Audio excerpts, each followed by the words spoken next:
ഹരി ഓം ഹരി ഓം.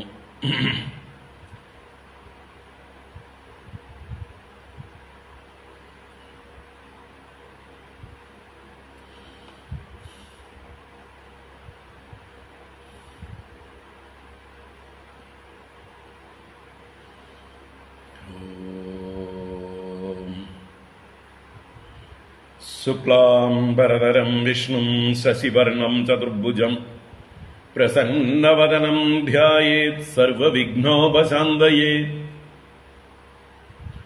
ഗുരവേ സർവലോകാനാം വിഷജേ ഭവരോഗിണാം നിധയേ സർവവിദ്യാനാം ദക്ഷിണാമൂർത്തയേ നമഃ. ജന്മാദ്യസ്യ യതോന്വയാദിതരതശ്ചാർത്ഥേഷ്വഭിജ്ഞസ്വരാട് തേനേ ബ്രഹ്മഹൃദായ ആദികവയേ മുഹ്യന്തി യത്സൂരയഃ.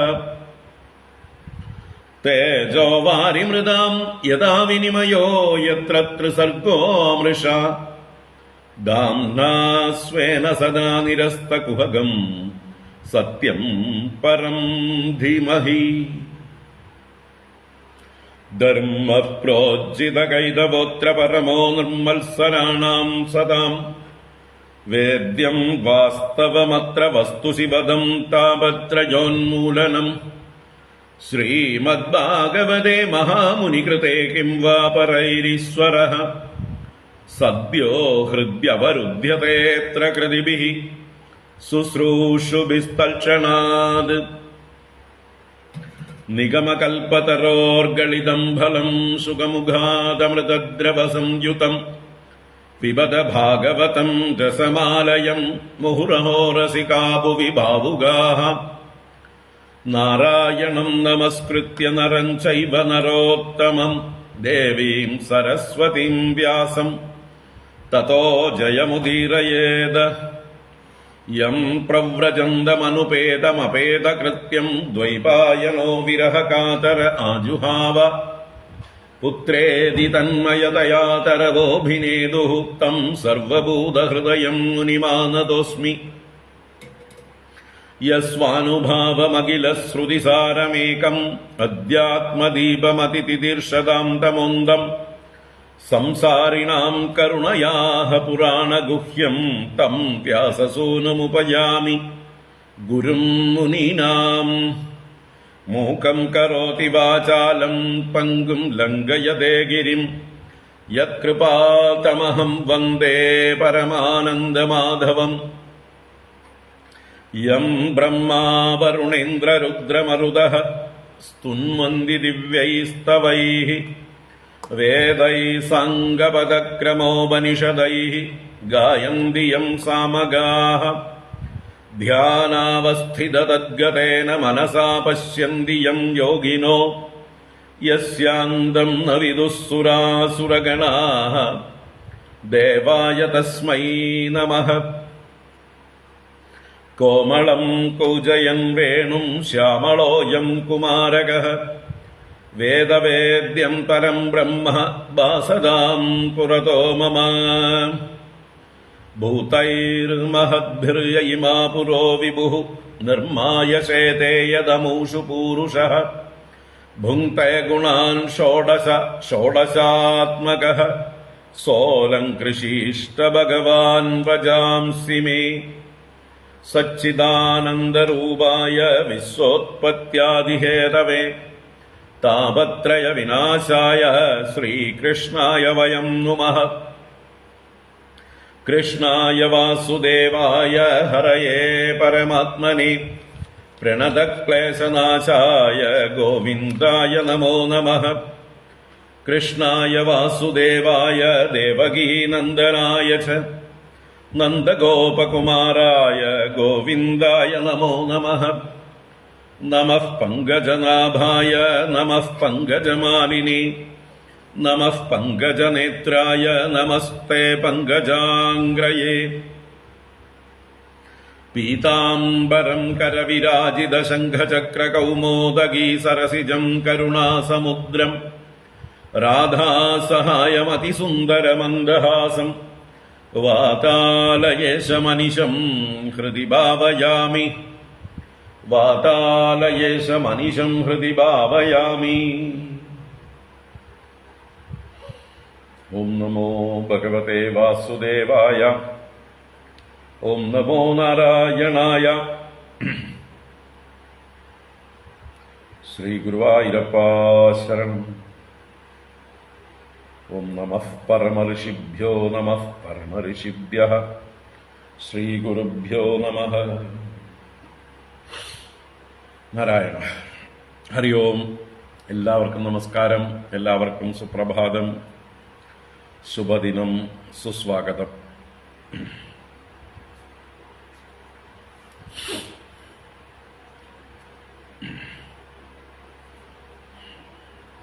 എല്ലാവർക്കും നമസ്കാരം.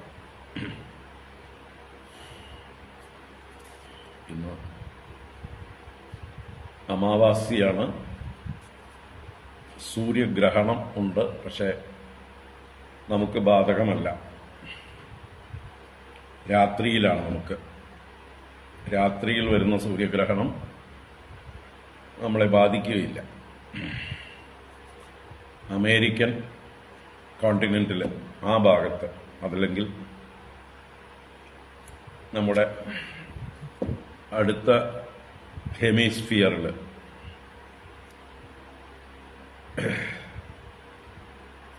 ഭാരതത്തിന്റെ വിപരീത ദിശയിലുള്ളതായിട്ടുള്ള ദേശങ്ങളിൽ അവിടെയൊക്കെയാണ് സൂര്യഗ്രഹണം അനുഭവം ആകുക.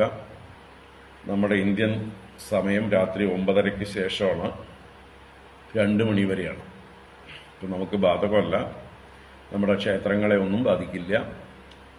ഇനി രാത്രി വൈകി തുറന്നിരിക്കുന്ന ക്ഷേത്രങ്ങൾ 10 മണി വരെയൊക്കെ തുറന്നിരിക്കുന്നവർക്ക് 9 മണിക്ക് അടയ്ക്കാം. അത്രയേ ഉള്ളൂ.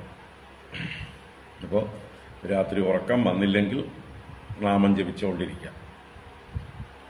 സൂര്യനാരായണന് പ്രാർത്ഥിച്ചുകൊണ്ടിരിക്കാം.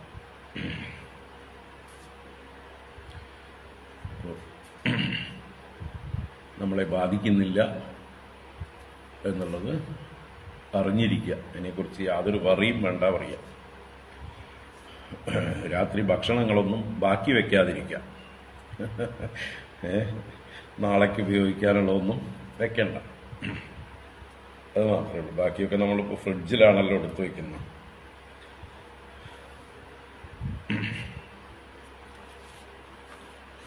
ശരി. നാളെ മുതൽക്ക്, നാളെ യുഗാദി എന്ന് പറയും. ഉഗാദി എന്നും യുഗാദി എന്നും ഒക്കെ പറയുന്നതായിട്ടുള്ള ദിവസമാണ്. വസന്ത നവരാത്രി ആരംഭിക്കുന്നു. നാളെ പ്രഥമയാണ്. നാളെ മുതൽ 9 ദിവസം നവരാത്രി. വടക്കേ ഇന്ത്യയിലൊക്കെ വളരെ കേമമാണ്. വളരെ ശരത് നവരാത്രി പോലെ തന്നെ അവർ ആഘോഷിക്കും. അതുപോലെ ശ്രീരാമനവമി വരാനിരിക്കുന്നു. അതിനോടനുബന്ധിച്ചും ഈ ദിവസങ്ങളെ ആഘോഷിക്കും. അപ്പോൾ വിശേഷ ദിവസങ്ങളിലേക്ക് കടക്കുകയാണ് നമ്മൾ കൂടുതൽ. നാളെ തൊട്ട് ശ്രീരാമ ഉപാസന ചെയ്യാം. ദേവി ഉപാസന തീവ്രമാക്കാം. വസന്ത നവരാത്രി പ്രമാണിച്ച് പുതിയ വർഷം അല്ലെങ്കിൽ പുതിയ യുഗം ആരംഭിക്കുന്നു. യുഗാദിയാണ്. എല്ലാവർക്കും ഇന്ന് അഡ്വാൻസ് ആയിട്ട് ആശംസകൾ. യുഗാദി ആശംസകൾ, വസന്ത നവരാത്രി ആശംസകൾ, ശ്രീരാമനവമി ആശംസകൾ. നാളെ കാലത്ത് നമുക്ക് ഒരു പ്രോഗ്രാമുണ്ട്.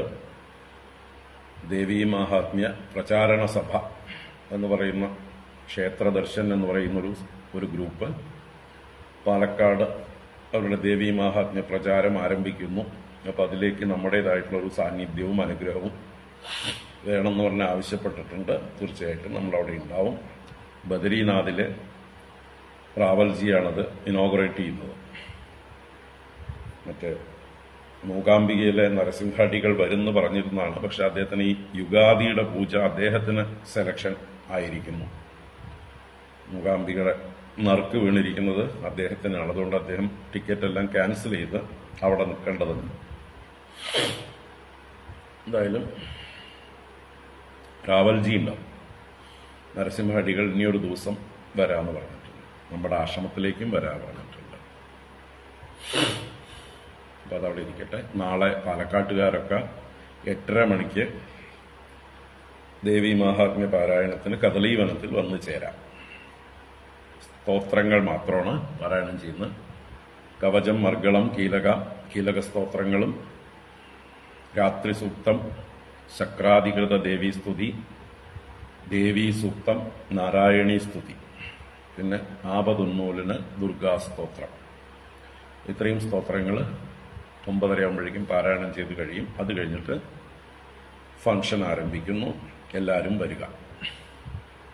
നാളെ വൈകിട്ട് കോട്ടയ്ക്കകം ഹനുമാൻ ക്ഷേത്രത്തിൽ രാമനവമിയുടെ പ്രഭാഷണ പരമ്പര ആരംഭിക്കുന്നു. രാമായണ സഫര്യ എന്നാണ് ഞാൻ ഇപ്രാവശ്യം ആ പരിപാടിക്ക് പേരിട്ടിട്ടുള്ളത്. 7 ദിവസം പ്രഭാഷണം. 8ാമത്തെ ദിവസം ഒരു ഐശ്വര്യ പൂജയാണ്. 9ാം ദിവസം രാമനവമി ഉത്സവമാണ്. അപ്പോൾ എല്ലാവരും പങ്കുചേരാം. എല്ലാവരെയും ക്ഷണിക്കുന്നു. ഹരി ഓം. നമുക്ക് ഭാഗവത ജ്ഞാനഗംഗയിലേക്ക് മടങ്ങി വരാം. എല്ലാവർക്കും സുസ്വാഗതം. ഭാഗവത ജ്ഞാനഗംഗ അഷ്ടമസ്കന്ധത്തിലെ 14ാം അധ്യായത്തിലേക്ക് പ്രവേശിക്കുകയാണ്. മന്വന്തരാനുചരിതം അതിൻ്റെ തുടർച്ചയാണ്. ഓരോ മന്വന്തരത്തിലും ഈ മന്വന്തര ഷഡ്കം എന്ന് പറയുന്ന ഭരണാധികാരികളുടെ ധർമ്മം അതാണ് ഇവിടെ വിസ്തരിക്കുന്നത്. നമുക്കത് കാണാം. ആദ്യം വായിക്കാം. ഓം നമോ ഭഗവതേ വാസുദേവായ. അത ശ്രീമദ്ഭാഗവതേ അഷ്ടമസ്കന്ധേ ചതുർദശോऽധ്യായഃ. രാജ ഉവാച. മന്വന്തരേഷു ഭഗവൻ യദാ മന്വാദയസ്ത്വിമേ യസ്മിൻ കർമ്മണി യേന നിയുക്താസ്തദ്വദസ്വ മേ. ഋഷിരുവാച. മനവോ മനുപുത്രാശ്ച മുനയശ്ച മഹീപതേ ഇന്ദ്രാസുരഗണാശ്ചൈവ സർവേ പുരുഷശാസനാഃ. യജ്ഞാദയോ യാഃ കഥിതാഃ പൗരുഷ്യസ്തനവോ നൃപ മന്വാദയോ ജഗദ്യാത്രാം നയന്ത്യാഭിഃ പ്രചോദിതാഃ. ചതുർയുഗാന്തേ കാലേന ഗ്രസ്താൻ ശ്രുതിഗണാൻ യദാ തപസാ ഋഷയോ പശ്യൻ. യതോ ധർമ്മഃ സനാതനഃ തതോ ധർമ്മം ചതുഷ്പാദം. മനവോ ഹരിണോദിതാഃ യുക്താ സഞ്ചാരയന്ത്യദ്ധാ സ്വേ സ്വേ കാലേ മഹിം നൃപ. പാലയന്തി പ്രജാപാലാ യാവദന്തം വിഭാഗശഃ. യജ്ഞഭാഗഭുജോ ദേവാ യേ ച തത്രാന്വിതാശ്ച തൈഃ. ഇന്ദ്രോ ഭഗവതാ ദത്താം ത്രൈലോക്യശ്രിയമൂർജിതാം ഭുഞ്ജാനഃ പാതിലോകാം സ്ത്രീൻ കാമം ലോകേ പ്രവർഷതി. ജ്ഞാനം ചാനുയുഗം ബ്രൂതേ ഹരിസിദ്ധസ്വരൂപദൃക്. ഋഷിരൂപധര കർമ്മ യോഗം യോഗേശരൂപദൃക്. സർഗം പ്രജേശരൂപേണ ദസ്യൂൻഹന്യാത് സ്വരാഡ്വപുഃ. കാലരൂപേണ സർവേഷാം അഭാവായ പൃഥഗ്ഗുണഃ. സ്തൂയമാനോ ജനൈരേഭിഃ മായയാ നാമരൂപയാ വിമോഹിതാത്മഭിർനാനാദർശനൈർന ച ദൃശ്യത്തെ. ഏതത്കൽപവികൽപസ്യ പ്രമാണം പരികീർത്തിതം യത്ര മന്വന്തരാണ്യാഹുഃ ചതുർദശ പുരാവിദഃ. ഹരി ഓം. ഇത് ശ്രീമദ്ഭാഗവതേ മഹാപുരാണേ പാരമഹംസ്യാം സംഹിതായാം അഷ്ടമസ്കന്ധേ ചതുർദശോऽധ്യായഃ. സർവത്ര ഗോവിന്ദനാമ സങ്കീർത്തനം. ഗോവിന്ദ ഗോവിന്ദ. നാരായണാഖില ഗുരോ ഭഗവൻ നമസ്തേ. നാരായണാഖില ഗുരോ ഭഗവൻ നമസ്തേ. നാരായണാഖില ഗുരോ ഭഗവൻ നമസ്തേ.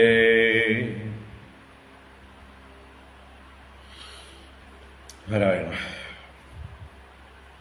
ഹരി ഓം. എല്ലാവർക്കും ഒരിക്കൽ കൂടെ നമസ്കാരം. സുപ്രഭാതം. ഭാഗവത ജ്ഞാനഗംഗയിലേക്ക് സുസ്വാഗതം.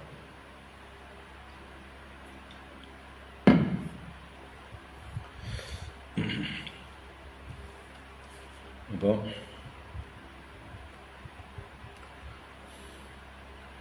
കഴിഞ്ഞ 13 അധ്യായങ്ങളായിട്ട് മന്വന്തരാനുചരിതം തുടരുകയാണ്. ഈ അധ്യായത്തിലും അതിൻ്റെ തന്നെ തുടർച്ചയാണ്. അല്ലെങ്കിൽ മൊത്തത്തിൽ ഈ അഷ്ടമസ്കന്ധം തന്നെ മന്വന്തര ചരിതമാണ്.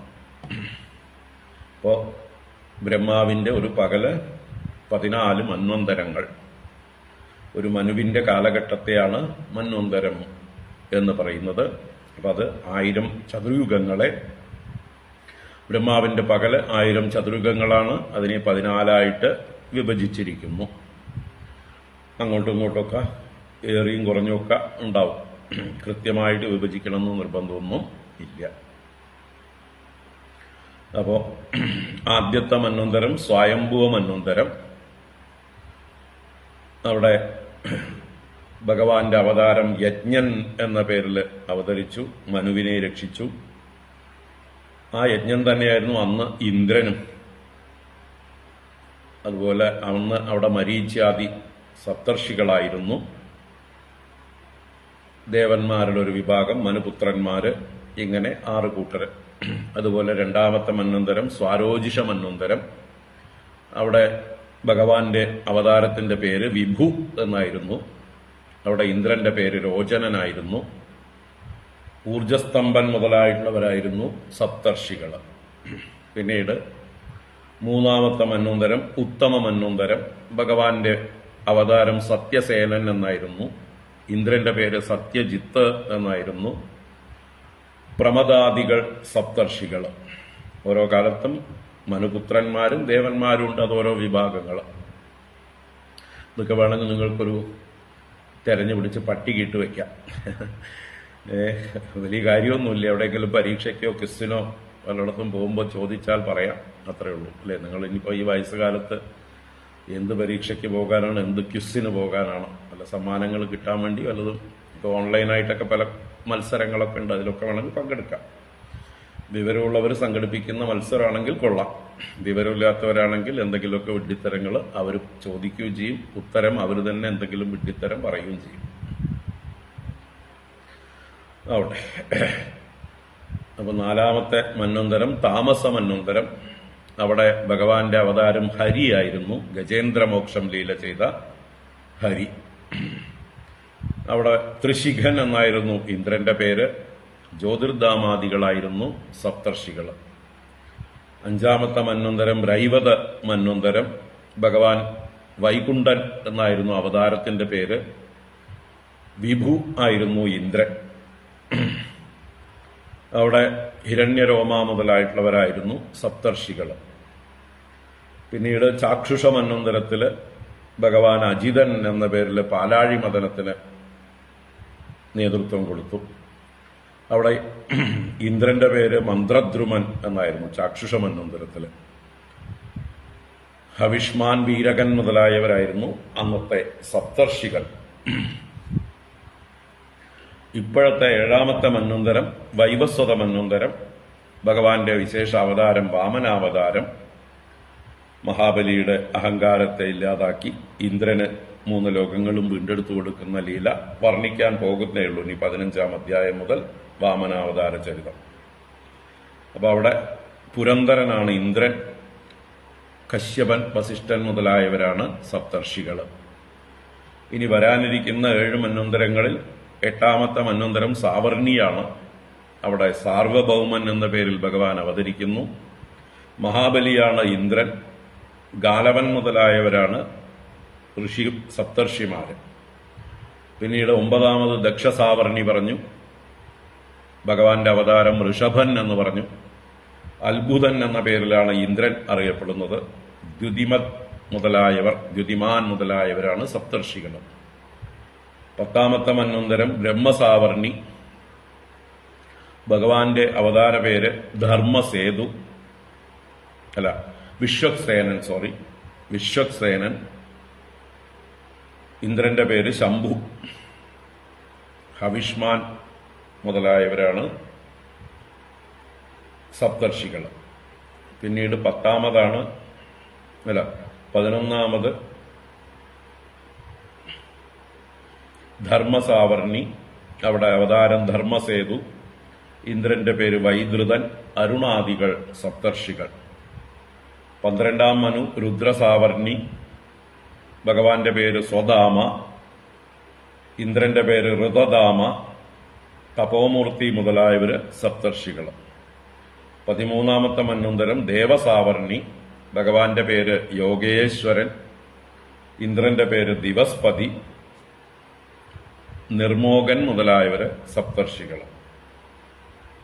14ാമത്തെ മനു ഇന്ദ്രസാവർണി, ഭഗവാന്റെ അവതാരം ബൃഹദ്ബാനു, ഇന്ദ്രന്റെ പേര് ശുചി, സപ്തർഷികള് അഗ്നി, ബാഹു മുതലായിട്ടുള്ള ആളുകളാണ്. അപ്പൊ ഇങ്ങനെ നമ്മൾ ഇത്രയും 13 അധ്യായങ്ങളെ കൊണ്ട് ഈ മനുക്കളുടെ കാലഘട്ടങ്ങളെക്കുറിച്ച് സാമാന്യമായിട്ട് മനസ്സിലാക്കി. ഇനി വൈവസ്വത മന്വന്തരത്തിൽ നടന്ന വാമനാവതാരം വിസ്തരിച്ച് കേൾക്കാൻ പോകുന്നുണ്ട്. മഹാബലി നിഗ്രഹം, അത് 15ാം അധ്യായം മുതൽ 23ാം അധ്യായം വരെ 9 അധ്യായങ്ങളിലാണ് വിസ്തരിക്കുന്നത്. 24ാം അധ്യായത്തിൽ ഈ മന്വന്തരങ്ങളിൽ പെടാത്ത ഒരവതാരമാണ്. മന്വന്തരങ്ങൾക്കും മുമ്പേ ഉള്ള അവതാരമാണ്. ആസീദ് അതീത കൽപ്പാന്തേ എന്ന് പറഞ്ഞാണ് ആ 24ാം അധ്യായം ആരംഭിക്കുക. അതീത കൽപ്പാന്തേ. ഇപ്പൊ ബ്രഹ്മദേവന്റെ കഴിഞ്ഞ കൽപ്പത്തിന്റെ അവസാന കാലത്ത് അഥവാ പ്രളയകാലത്ത് എന്നാണ്. ബ്രഹ്മാവ് രാത്രി ഉറങ്ങുന്ന ആ പ്രളയകാലത്ത് ഭഗവാന്റെ മത്സ്യാവതാരം.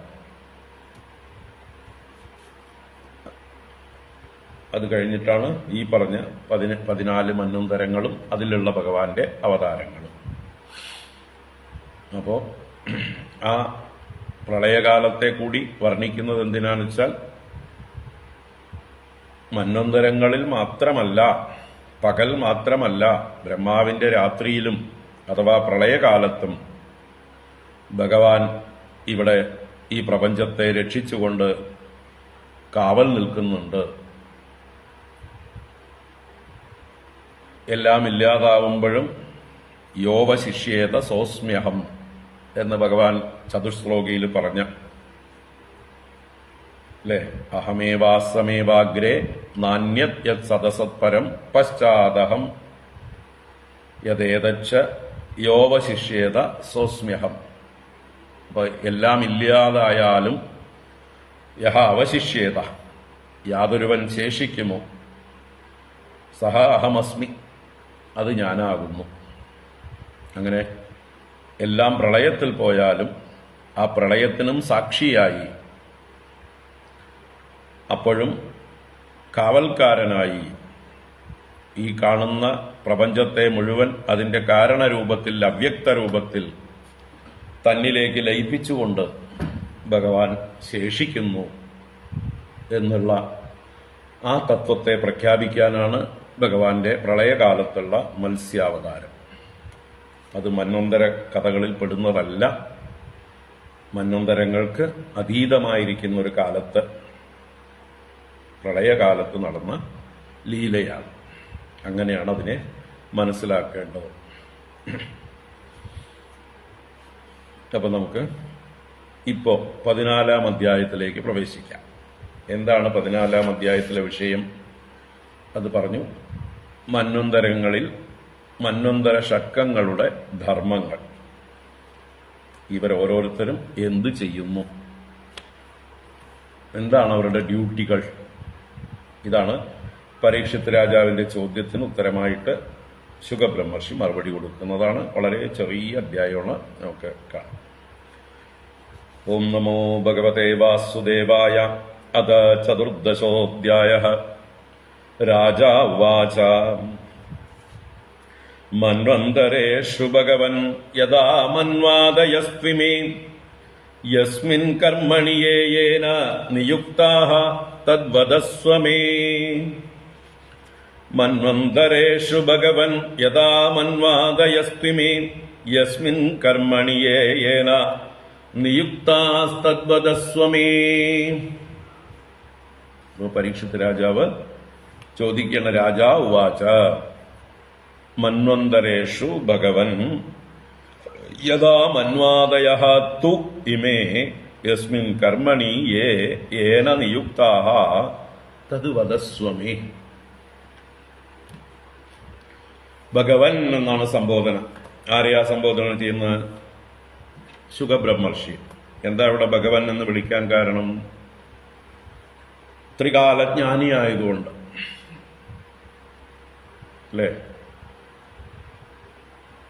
ഉൽപ്പത്തിം ച വിനാശം ച ഭൂതാനാം ആഗതിം ഗതിം വേത്തി വിദ്യാം അവിദ്യാം ച സവാച്യോ ഭഗവാൻ ഇതി എന്നർത്ഥത്തില് ഈ പ്രപഞ്ചത്തിലെ ഭൂതങ്ങളുടെ മുഴുവൻ ഉൽപ്പത്തിയും വിനാശവും ആഗതിയും ഗതിയും വിദ്യയും അവിദ്യയും എല്ലാം അറിയുന്നവൻ, സമഗ്രമായി അറിയുന്നവൻ, സർവജ്ഞൻ, ത്രികാലജ്ഞൻ എന്നൊക്കെ അർത്ഥത്തിലാണ് ശുകബ്രഹ്മർഷിയെ ഭഗവൻ എന്ന് അങ്ങ് സർവജ്ഞനാണ്, അങ്ങ് എല്ലാം അറിയുന്ന ആളാണ്, കാലാതീതമായ ബുദ്ധിയുള്ള ആളാണ്. അതുകൊണ്ട് അങ്ങ് പറഞ്ഞു തരണം. യഥാ എപ്രകാരമാണ് മന്വന്തരേഷു ഇമേ മന്വാദയഃ യസ്മിൻ കർമ്മണി യേന നിയുക്താഃ തത് മേ വദസ്വ, തത് മേ വദസ്വ, അത് എനിക്ക് പറഞ്ഞു തരൂ. അപ്പൊ എന്തൊക്കെയാ പറഞ്ഞു തരേണ്ടത്? ഇമേ മന്വാദയഃ, ഈ മനു മുതലായവർ. അപ്പൊ മനു മുതലായവർ എന്ന് പറയുമ്പോൾ ആ ഷഡ്കത്തെ മൊത്തത്തില് പറയണം. മനു, മനുപുത്രന്മാർ, ദേവന്മാർ, ഇന്ദ്രൻ, സപ്തർഷികൾ, ഭഗവാന്റെ അവതാരം, ഇങ്ങനെ 6 കൂട്ടരും കൂടിയിട്ട് മന്വാദയഃ മന്വന്തരേഷു, ഓരോ മന്വന്തരങ്ങളിലും അവരവരുടേതായിട്ടുള്ള അന്തരങ്ങളിൽ, സ്വയംഭുവാദി മന്വന്തരേഷു യാവരാണ്, ഏതാളുകളാണ്, ഏന നിയുക്താഹ, ഏതൊരുവനാൽ നിയോഗിക്കപ്പെട്ടിട്ടാണ്, യസ്മിൻ കർമ്മണി, ഏത് കർമ്മങ്ങളിൽ പ്രവർത്തിക്കുന്നു, നിയുക്തരായിരിക്കുന്നു, തത് മേ വദസ്വ, അത് എനിക്ക് പറഞ്ഞു തന്നാലും. അപ്പോ യഥാ എന്നുള്ളത് എപ്രകാരമാണ് എന്നൊരു ചോദ്യം, യസ്മിൻ കർമ്മണി എന്നുള്ളത് ഏത് കർമ്മത്തിലാണ്, ഏതേത് ആളുകൾ ഏതേത് കർമ്മത്തിൽ എന്ന് വിഭജിച്ച് പറഞ്ഞു തരണം. എല്ലാം കൂടി പറയല്ല. ഏതേത് ആളുകൾ, യസ്മിൻ യസ്മിൻ കർമ്മണി,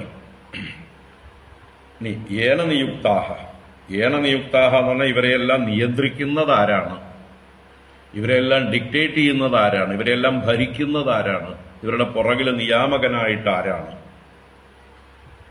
അപ്പൊ ആർക്ക് വേണ്ടിയിട്ടാണ് ഇവര് ഇതെല്ലാം ചെയ്യുന്നത്, അതെനിക്ക് പറഞ്ഞു തരൂ എന്നാണ് ചോദ്യം. അപ്പോൾ വളരെ ഡീറ്റെയിൽ ആയിട്ടുള്ള എല്ലാ കാര്യങ്ങളും പറയേണ്ടതുണ്ട്. കാരണം അത്രയും സ്പെസിഫിക് ആയിട്ടാണ് ചോദ്യം, അല്ലേ? ഇമേ മന്വാദയഃ ഏതേത് ആളുകൾ, എന്ന് പറയുമ്പോൾ മനുപുത്രാഹ, ദേവാഹ, ഇന്ദ്രാഹ, സപ്തർഷയഃ, ഇങ്ങനെ പ്രധാനമായിട്ട് 5 പേരും പിന്നെ ഭഗവാന്റെ അവതാരവും. അപ്പൊ അങ്ങനെയുള്ളവര് ആരാൾ നിയുക്തരായിട്ട് യസ്മിൻ യസ്മിൻ കർമ്മണി, ഏതേത് കർമ്മങ്ങളിൽ പറയും നിയുക്തരായിരിക്കുന്നു, പ്രവൃത്തരായിരിക്കുന്നു. ഇത് തന്നെയാണ് മന്വന്തരാണി സദ്ധർമ്മ എന്ന ആ നിർവചനത്തിന്റെ താല്പര്യം. ഈ ചോദ്യത്തിലൂടെ ആ സദ്ധർമ്മമാണ് വെളിവാക്കാൻ പോകുന്നത്. എന്താണ് സദ്ധർമ്മ? ഭഗവാൻ എങ്ങനെയാണ് ധർമ്മത്തെ പരിപാലിക്കുന്നത് മന്വന്തരങ്ങളിൽ, സജ്ജനങ്ങളിലൂടെ. ഇവര് സജ്ജനങ്ങളാണ്. ഈ പറഞ്ഞ 6 കൂട്ടരും അല്ലെങ്കിൽ 5 കൂട്ടരും ഭഗവാന്റെ അവതാരത്തെ മാറ്റി നിർത്തിയാൽ ബാക്കി 5 പേരും നല്ല സജ്ജനങ്ങളാണ്. കാരണം അവർ മെറിറ്റ് കൊണ്ടാണ് ആ സ്ഥാനത്തേക്ക് വരുന്നത്. പൂർവ സൽക്കർമ്മങ്ങളുടെ, പുണ്യകർമ്മങ്ങളുടെയൊക്കെ ഫലമായിട്ടാണ് ഇത്രയും എക്സോൾട്ടഡ് ആയിരിക്കുന്ന ഒരു പൊസിഷനിലേക്ക് അവർ അപ്പോയിന്റഡ് ആയിരിക്കുന്നത്. അല്ലാതെ വെറുതെ വലിഞ്ഞു കയറി വന്നവരല്ല.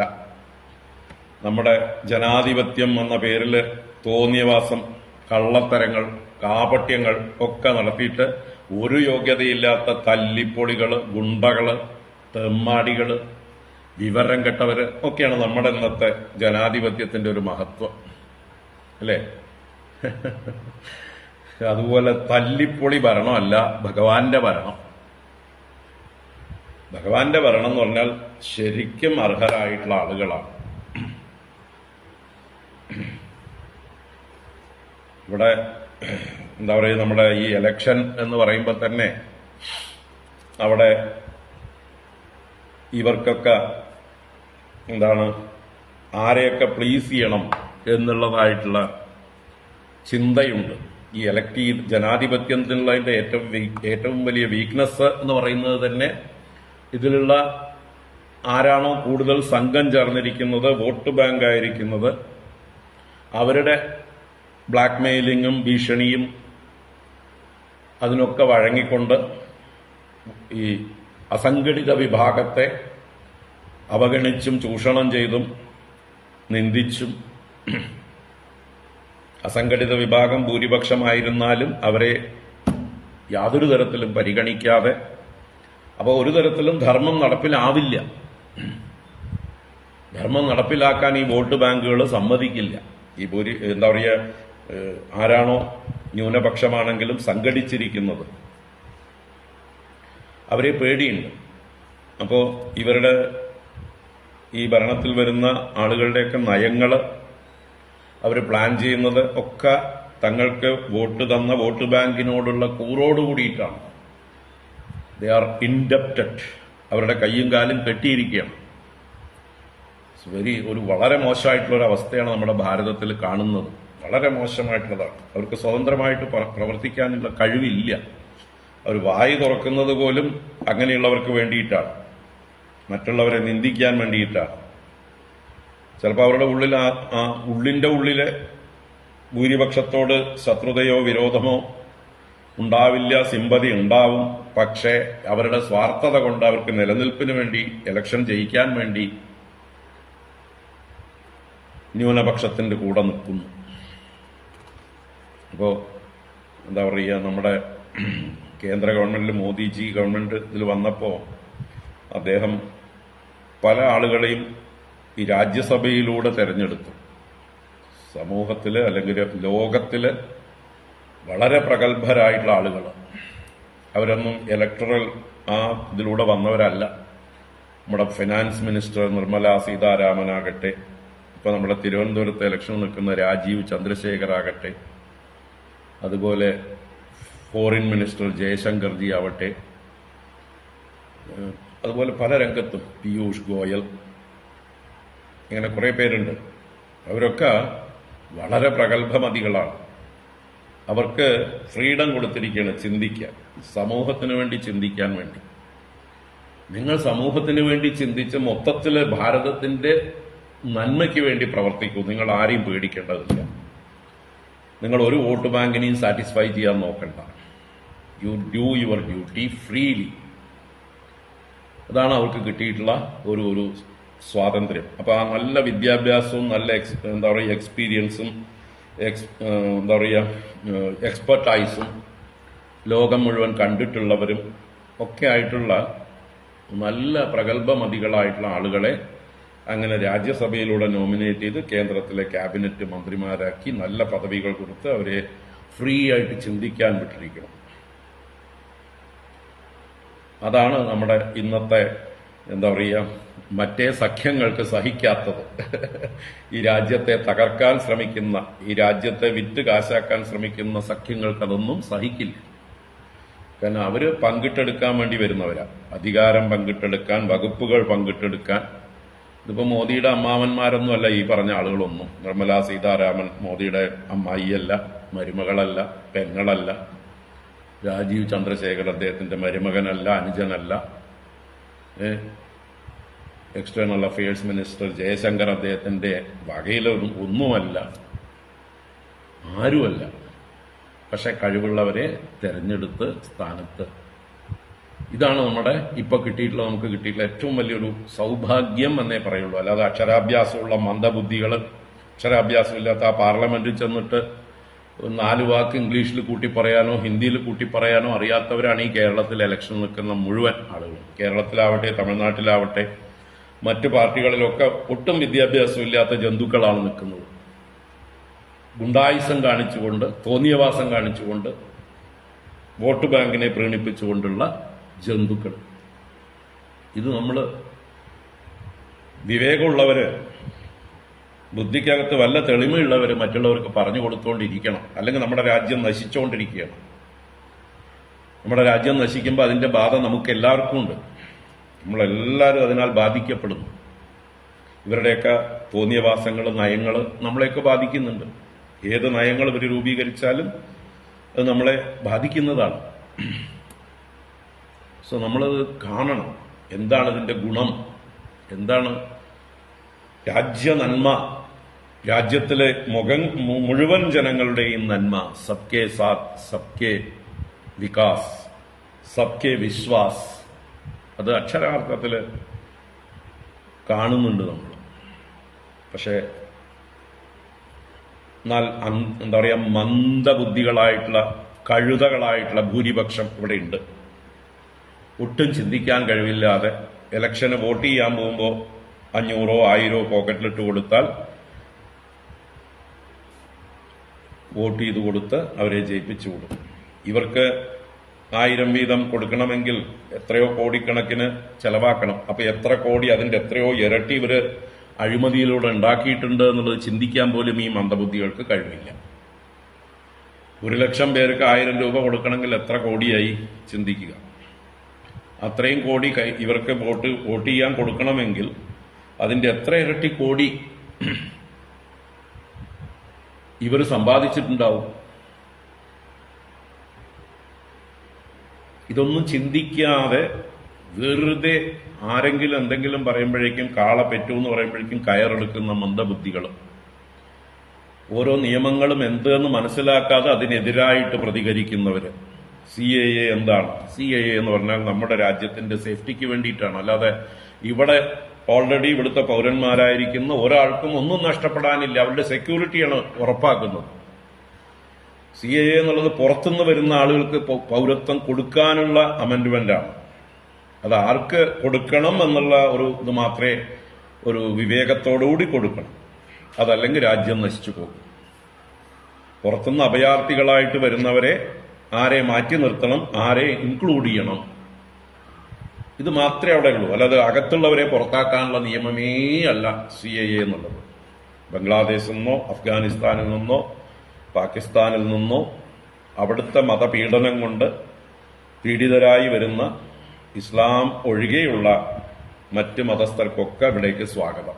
കാരണം അവിടെ അവര് വളരെ മൈക്രോ ന്യൂനപക്ഷമാണ്. അവർ പീഡിതരാണ്. അവരുടെ ക്ഷേത്രങ്ങളൊക്കെ എത്രയോ ആയിരക്കണക്കിന് തകർത്തു,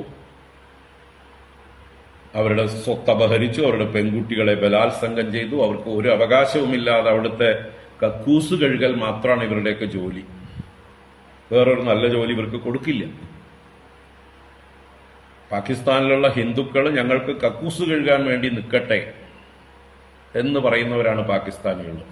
നമ്മളിവിടെ ആരെങ്കിലും ഹിന്ദുക്കൾ ഭൂരിപക്ഷമായിരുന്നിട്ട് അങ്ങനെ ആരെങ്കിലും കുറിച്ച് പറയാറുണ്ടോ? ഇവിടെ മറ്റു മതസ്ഥര് ഞങ്ങളുടെ കക്കൂസ് കഴുകിയാൽ മതി എന്ന് പറയാൻ നമ്മൾ ചിന്തിക്കാറ് പോലുമില്ല. ചിന്തിക്കാൻ സാധ്യമല്ല നമുക്ക്. നമ്മൾ അത്രയും സംസ്കാരമുള്ളവരാണ്.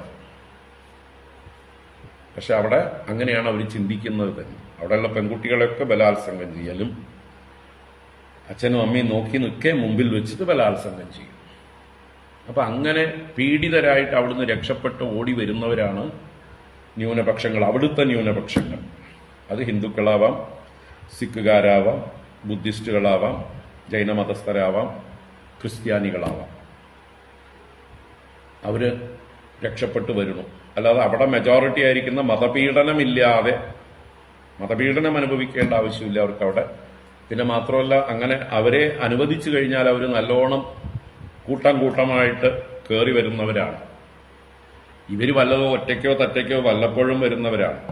ഇതിനെ അഭയം കൊടുക്കുക എന്നുള്ളത് നമ്മുടെ ഒരു മെഴ്സി, നമ്മുടെ ഒരു സിമ്പതി, നമ്മുടെ ഒരു സംസ്കാരം. അതിഥി ദേവോഭവ. മറ്റതല്ല. മറ്റത് ആക്രമിക്കാൻ വേണ്ടി അവർ കൂട്ടമായിട്ട് മൈഗ്രേറ്റ് ചെയ്യുന്ന സ്വഭാവമുള്ളവരാണ്. അവരെ അകറ്റി നിർത്തേണ്ടത് ആവശ്യമാണ്. അപ്പൊ അതിനുള്ള അമെന്റ്മെന്റാണ് CAA, സിറ്റിസൺ അമെന്റ്മെന്റ് ആക്ട്. അതിന്റെ പേരിലാണ് ഇവിടെ രാഷ്ട്രീയക്കാർ കള്ള നുണകൾ പറഞ്ഞ് കമ്മ്യൂണിസ്റ്റും കോൺഗ്രസും മറ്റുള്ളവരും ജനങ്ങളെ റോട്ടിലിറക്കുന്നത്. മുസ്ലിങ്ങളെയും മറ്റുമൊക്കെ ഭീഷണിപ്പെടുത്തിയിട്ട് നിങ്ങളെ പുറത്താക്കാനുള്ളതാണ്, നിങ്ങളെ ഇവിടുന്ന് നിങ്ങളുടെ പൗരത്വം നഷ്ടപ്പെടുത്തി നിങ്ങളെ നാടുകടത്താനുള്ള നിയമമാണെന്നൊക്കെ കള്ളത്തരം വിളിച്ചു പറഞ്ഞ് അവരെ തെരുവിലിറക്കുന്നു. അപ്പോ നമ്മളൊക്കെ ലോകത്തിലേക്ക് വെച്ച് ഏറ്റവും വലിയ ജനാധിപത്യ രാജ്യമാണ് ഭാരതം എന്ന് അഭിമാനിക്കുമ്പോഴും പറയുമ്പോഴും ഒക്കെ അതിന്റെ ഏറ്റവും ചെളിക്കുണ്ടുകളും കൂടി കാണണം. ഏറ്റവും വലിയ ചെളിക്കുണ്ടുകളാണ് യോഗ്യരല്ലാത്ത കൊള്ളക്കാരും കള്ളന്മാരും തെമ്മാടികളും അഴിമതിക്കാരും സ്വജന പക്ഷപാതികളുമായിട്ടുള്ള ആളുകൾ അവരുടെ പലതരത്തിലുള്ള സ്വാധീനങ്ങൾ ഉപയോഗിച്ച് കള്ളത്തരങ്ങളിലൂടെ വ്യാജ പ്രചരണങ്ങളിലൂടെ അധികാര സ്ഥാനങ്ങളിൽ വന്ന് സജ്ജനങ്ങളെ നല്ല ജനങ്ങളെ ശ്വാസം മുട്ടിക്കുന്നതായിട്ടുള്ള ഒരു നിയമങ്ങൾ ഉണ്ടാക്കുന്നത്. അതുകൊണ്ട് നമ്മൾ വിവരമുള്ളവർ ശക്തമായിട്ട് തന്നെ പ്രതികരിക്കണം, പ്രവർത്തിക്കണം. നമ്മൾ മറ്റുള്ളവരെ ബോധമുള്ളവരാക്കണം. ഇത് നമ്മുടെ ധർമ്മമാണ്, പൗരധർമ്മമാണിത്, പൗരധർമ്മമാണ്. പണ്ട് രാജ്യം അപകടത്തിൽപ്പെട്ടപ്പോഴൊക്കെ നമ്മുടെ ഋഷീശ്വരന്മാര് ഇടപെട്ടിട്ടുണ്ട്. വേനന്റെ ഭരണം കൊള്ളരുതായ്മ വന്നപ്പോ ഭൃഗു മുതലായവർ തലയിട്ടില്ലേ? വേനനെ ഹുങ്കാരം കൊണ്ട് ദഹിപ്പിച്ചു കളഞ്ഞില്ലേ? ക്ഷത്രിയന്മാര് സ്വാർത്ഥരും കൊള്ളക്കാരുമായി മാറിയപ്പോ പരശുരാമൻ ഇറങ്ങിയില്ലേ 21 വട്ടം ക്ഷത്രിയന്മാരെ മുഴുവൻ ഉന്മൂലനം ചെയ്യാൻ? അതുപോലെ പല സന്ദർഭങ്ങളും ഉണ്ടായിട്ടുണ്ട്. ഋഷീശ്വരന്മാര് ഇറങ്ങേണ്ട അവസരങ്ങൾ ഉണ്ടായിട്ടുണ്ട്. അതുപോലെ നമ്മളും രാഷ്ട്രീയം പറയാതിരുന്നാൽ നമ്മുടെ നിലനിൽപ്പാണ് അപകടത്തിലാവുന്നത്. നമുക്ക് സമാധാനമായിട്ട് ഈ പറഞ്ഞ ഭാഗവതം പറഞ്ഞുകൊണ്ടിരിക്കാനൊന്നും ചിലപ്പോൾ നാളെ പറ്റിയില്ല എന്ന് വരും. ഇപ്പൊ നമ്മൾ ധൈര്യമായിട്ട് പറഞ്ഞുകൊണ്ടിരിക്കുന്നുണ്ടെങ്കിലും നാളത്തെ കാര്യം നമ്മുടെ കയ്യിലല്ലാതെയാണ്. നാളെ ഇവിടെ വേറെ ചിലർ തീരുമാനിക്കും, ഇന്നതിവിടെ പഠിപ്പിച്ചാൽ മതി. ഈ പറഞ്ഞ ഓൺലൈനുകളൊക്കെ നിരോധിക്കാനും അവർക്ക് യാതൊരു മടിയുമില്ല. അങ്ങനെയുള്ള ആളുകൾ ഭരണത്തിൽ വരും. പക്ഷെ എന്നിട്ട് ജനങ്ങളെ പേടിപ്പിക്കുന്ന എന്താണ്? മോദി ഹിറ്റ്ലറേക്കാൾ ഭയങ്കരമായിട്ടുള്ളൊരു ഫാസിസ്റ്റാണെന്നൊക്കെയാണ്. ശരിക്കും ഭാരതത്തിലെ ഏക ജനാധിപത്യ പാർട്ടി ഉണ്ടെങ്കിൽ അത് BJP ഉള്ളൂ. കാരണം അവിടെ പരമ്പരയ മക്കളായിട്ടല്ല വരുന്നത്, അവിടെ അർഹരായിട്ടുള്ളവരെയാണ് സ്ഥാനത്തേക്ക് നോമിനേറ്റ് ചെയ്യുന്നത്. അതിന് വലിയൊരു ബാക്ക്ഗ്രൗണ്ട് ഉണ്ട് ആ പാർട്ടിക്ക്, ജനകീയമായിട്ടുള്ള ബാക്ക്ഗ്രൗണ്ട്. നല്ലോണം സോഷ്യൽ സർവീസ് ചെയ്ത പരിചയമുള്ള ആളുകളാണ് അതിലേക്ക് വരുന്നത്. സമൂഹത്തിന് വേണ്ടി വളണ്ടറിലി എല്ലാം ത്യജിച്ച് പ്രവർത്തിക്കുന്ന ഒരുപാട് വളണ്ടിയേഴ്സിന്റെ സംഘടനയാണ് RSS എന്ന് പറയുന്നത്. ഞാനതിലെ മെമ്പറൊന്നുമല്ല, അറിയുന്നത് പറയുകയാണ്. അവരെ ഏറ്റവും വലിയ വർഗീയ ഫാസിസ്റ്റ് എന്ന് പറഞ്ഞ് നുണ പറയുകയാണ്. യഥാർത്ഥ ഫാസിസ്റ്റുകളും യഥാർത്ഥ വർഗീയവാദികളും. ഇത് ജനങ്ങൾ വിവേകപൂർവം തിരിച്ചറിയണം. നമ്മൾ പറഞ്ഞു വന്നത് ഭഗവാന്റെ വ്യവസ്ഥയുടെ ഒരു മാഹാത്മ്യമാണ് ഇവിടെ പറയുന്നത്. ഭഗവാൻ ആളുകളെ ഓരോ സ്ഥലത്തേക്ക് അപ്പോയിന്റ് ചെയ്തിരിക്കുന്നത് മെറിറ്റിന്റെ അടിസ്ഥാനത്തിലാണ്. അവരുടെ യോഗ്യതയ്ക്കനുസരിച്ച്, അവരുടെ പുണ്യം കൊണ്ട്, അവരുടെ സൽക്കർമ്മങ്ങളെ കൊണ്ട് അവർ സ്ഥാനത്തിലേക്ക് പ്രൊമോട്ടഡായി വന്നിരിക്കുന്നതാണ്. മനു ആവണമെങ്കിൽ അതിനുള്ള കർമ്മങ്ങൾ മുമ്പ് ചെയ്തിരിക്കണം. മനുപുത്രന്മാരായി ജനിക്കണമെങ്കിൽ അതിനുള്ള കർമ്മം ചെയ്തിരിക്കണം. ദേവന്മാരാവാൻ മെറിറ്റ് ഉണ്ടാവണം, ദേവേന്ദ്രനാവാൻ അതിലും മെറിറ്റ് ഉണ്ടാവണം. 100 അശ്വമേധയാഗം ചെയ്യുക എന്ന് പറഞ്ഞാൽ ചെറിയ പണിയൊന്നുമല്ല. അതുപോലെ സപ്തർഷികൾ എന്ന് പറഞ്ഞാലും അതേപോലെ യോഗ്യന്മാരായിട്ടുള്ള തപസ്വികളാണ്, നിസ്സംഗന്മാരാണ്, ലോക നന്മയെ കാംക്ഷിക്കുന്നവരാണ്. അങ്ങനെയുള്ള മഹാത്മാക്കളാണ് ഉപദേഷ്ടാക്കള്, സമൂഹത്തെ മുഴുവൻ മാർഗദർശികളായി ഉപദേശിക്കുന്നവർ. അപ്പോൾ ഇതാണ് ഭഗവാന്റെ ധർമ്മവ്യവസ്ഥ, ധർമ്മപരിപാലന വ്യവസ്ഥ. ഭഗവാൻ ഏകനായി ഒരു ഡിക്റ്റേറ്ററായി എവിടെയെങ്കിലും ഇരുന്ന് ഡിക്റ്റേറ്റ് ചെയ്യല്ല. ഭഗവാൻ തന്റെ തന്നെ വിഭൂതികളായ ഇവരിലൂടെ വിഭജിച്ചു കൊടുത്തിരിക്കണം. അധികാര വികേന്ദ്രീകരണമാണ്. അതും ഇവിടെ കാണാം നമുക്ക്. ഭഗവാന്റെ ഈ വ്യവസ്ഥയിൽ അധികാര വികേന്ദ്രീകരണം എല്ലാ രീതിയിലും താഴെയുള്ളതായിട്ടുള്ള തട്ടിലേക്ക് അധികാരത്തെ വിഭജിച്ചു കൊടുത്ത് ഓരോരുത്തരും അവരവരുടെ സ്ഥാനത്തിരുന്നു കൊണ്ട് അവരവരുടെ ധർമ്മം നിർവഹിക്കുക. അപ്പോൾ ഈ ലോകം നല്ല രീതിയിൽ നിലനിൽക്കും. അല്ലാതെ എവിടെയെങ്കിലും ഇരുന്ന് ഒരാള് മേഘങ്ങളുടെ അപ്പുറത്ത് സ്വർഗത്തിൽ ഇരുന്നു കൊണ്ട് ചാട്ടവാറും പിടിച്ചുകൊണ്ട് എല്ലാവരെയും ഭീഷണിപ്പെടുത്തിക്കൊണ്ട് നിങ്ങൾ ധർമ്മം ചെയ്യുമെന്ന് പറഞ്ഞാൽ നടക്കില്ല. അപ്പൊ എല്ലാവരുടെയും ഇടയിലേക്ക് ഇറങ്ങി വന്നിട്ടാണ്, കൂടെ നിന്നുകൊണ്ടാണ് ഈ പറഞ്ഞ സ്ഥാനത്തുള്ളവരൊക്കെ അവരവരുടേതായിട്ടുള്ള പ്രവൃത്തികൾ ചെയ്യുന്നത്. ഇതുപോലൊരു ഒരു വ്യവസ്ഥ, ഇതൊക്കെ ഭാവനയിൽ നമ്മൾക്ക് ഉറയ്ക്കണം. ഇതുപോലെ ആയിരിക്കണം നമ്മളും ഈ ലോകത്തിൽ എന്തെങ്കിലും ഒരു സ്ഥാപനങ്ങൾ പ്ലാൻ ചെയ്യുമ്പോൾ, ഒരു ഭരണവ്യവസ്ഥ പ്ലാൻ ചെയ്യുമ്പോൾ ഈ വ്യവസ്ഥ എന്താ പറയുക, ഒരു മോഡലാണ്. മാനേജ്മെന്റ് പഠിക്കേണ്ടവരൊക്കെ പഠിച്ചിരിക്കേണ്ടതായിട്ടൊരു മോഡലാണിതെല്ലാം, അല്ലേ? അഡ്മിനിസ്ട്രേഷൻ, മാനേജ്മെന്റ് ഇങ്ങനെയുള്ളതായിട്ടുള്ളതൊക്കെ പഠിക്കുന്നവർക്ക്, പൊളിറ്റിക്സ് ഒക്കെ പഠിക്കുന്നവരിത് പഠിച്ചിരിക്കേണ്ടതാണ്. എത്ര നല്ല വ്യവസ്ഥയാണ്. അപ്പോൾ ആ ഒരു ചോദ്യമാണ് ഇമേ മന്വാദയ മന്വന്തരേഷു യേ യേ യസ്മിൻ കർമ്മണി യേന നിയുക്താഹ പ്രവർത്തന്തേ തത് വദസ്വമേ. അതിന് സുഖബ്രഹ്മർഷി മറുപടി കൊടുക്കുന്നു. ഋഷിരുവാച മനവോ മനുപുത്രാശ്ച മുനയശ്ച മഹീപതേ ഇന്ദ്രാസുരഗണാശ്ചൈവ സർവേ പുരുഷശാസനാ. ഋഷിരുവാച മനവോ മനുപുത്രാശ്ച മുനയശ്ച മഹീപതേ ഇന്ദ്രാസുരഗണാശ്ചൈവ സർവേ പുരുഷശാസനാ. സുഖബ്രഹ്മർഷി പറയുന്നു, മനവഃ മനുപുത്രാഃ മുനയഃ. ഹേ മഹീപതേ, അല്ലയോ രാജാവേ, അങ്ങേക്കറിയാലോ ഭരണകാര്യങ്ങളൊക്കെ, അങ്ങൊരു നല്ല അഡ്മിനിസ്ട്രേറ്റർ ആയിരുന്നുവല്ലോ. അപ്പോ ഈ ഒരു വ്യവസ്ഥയെക്കുറിച്ച് അങ്ങേക്ക് ചിന്തിക്കാവുന്നതാണ്.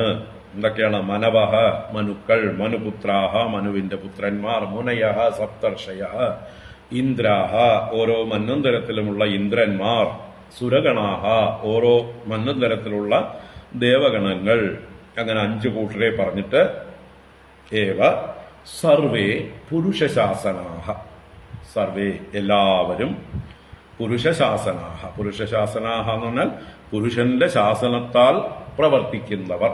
പുരുഷൻ എന്നാൽ പൂർണ്ണൻ, ഈശ്വരൻ, വിരാട് പുരുഷൻ. ആ വിരാട് പുരുഷൻ തന്നെയാണ് അവിടെ അതാത് മന്വന്തരങ്ങളിൽ ഈശ്വര അവതാരമായിട്ടും പ്രവർത്തിക്കുന്നത്.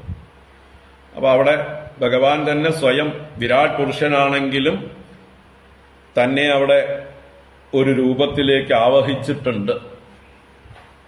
ഈ വിരാട് പുരുഷനാവുമ്പോ അഡ്രസ് ഇല്ലാതിരിക്കും, അല്ലേ? അപ്പൊ ഇവരാരെ പേടിക്കും? ആരോട് റിപ്പോർട്ട് ചെയ്യും? ആരോട് സഹായം അഭ്യർത്ഥിക്കും? അപ്പൊ ഒരു വ്യക്തി വേണം.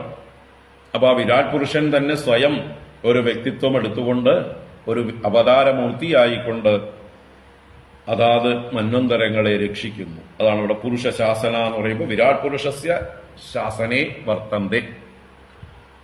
ഇനി ഇവര് മാത്രമല്ല, ഇവരിത്രയും കേമന്മാരായിട്ടുള്ളവരൊക്കെ സർവേ പുരുഷ ശാസനന്മാരാണെങ്കിൽ നമ്മളൊക്കെയോ?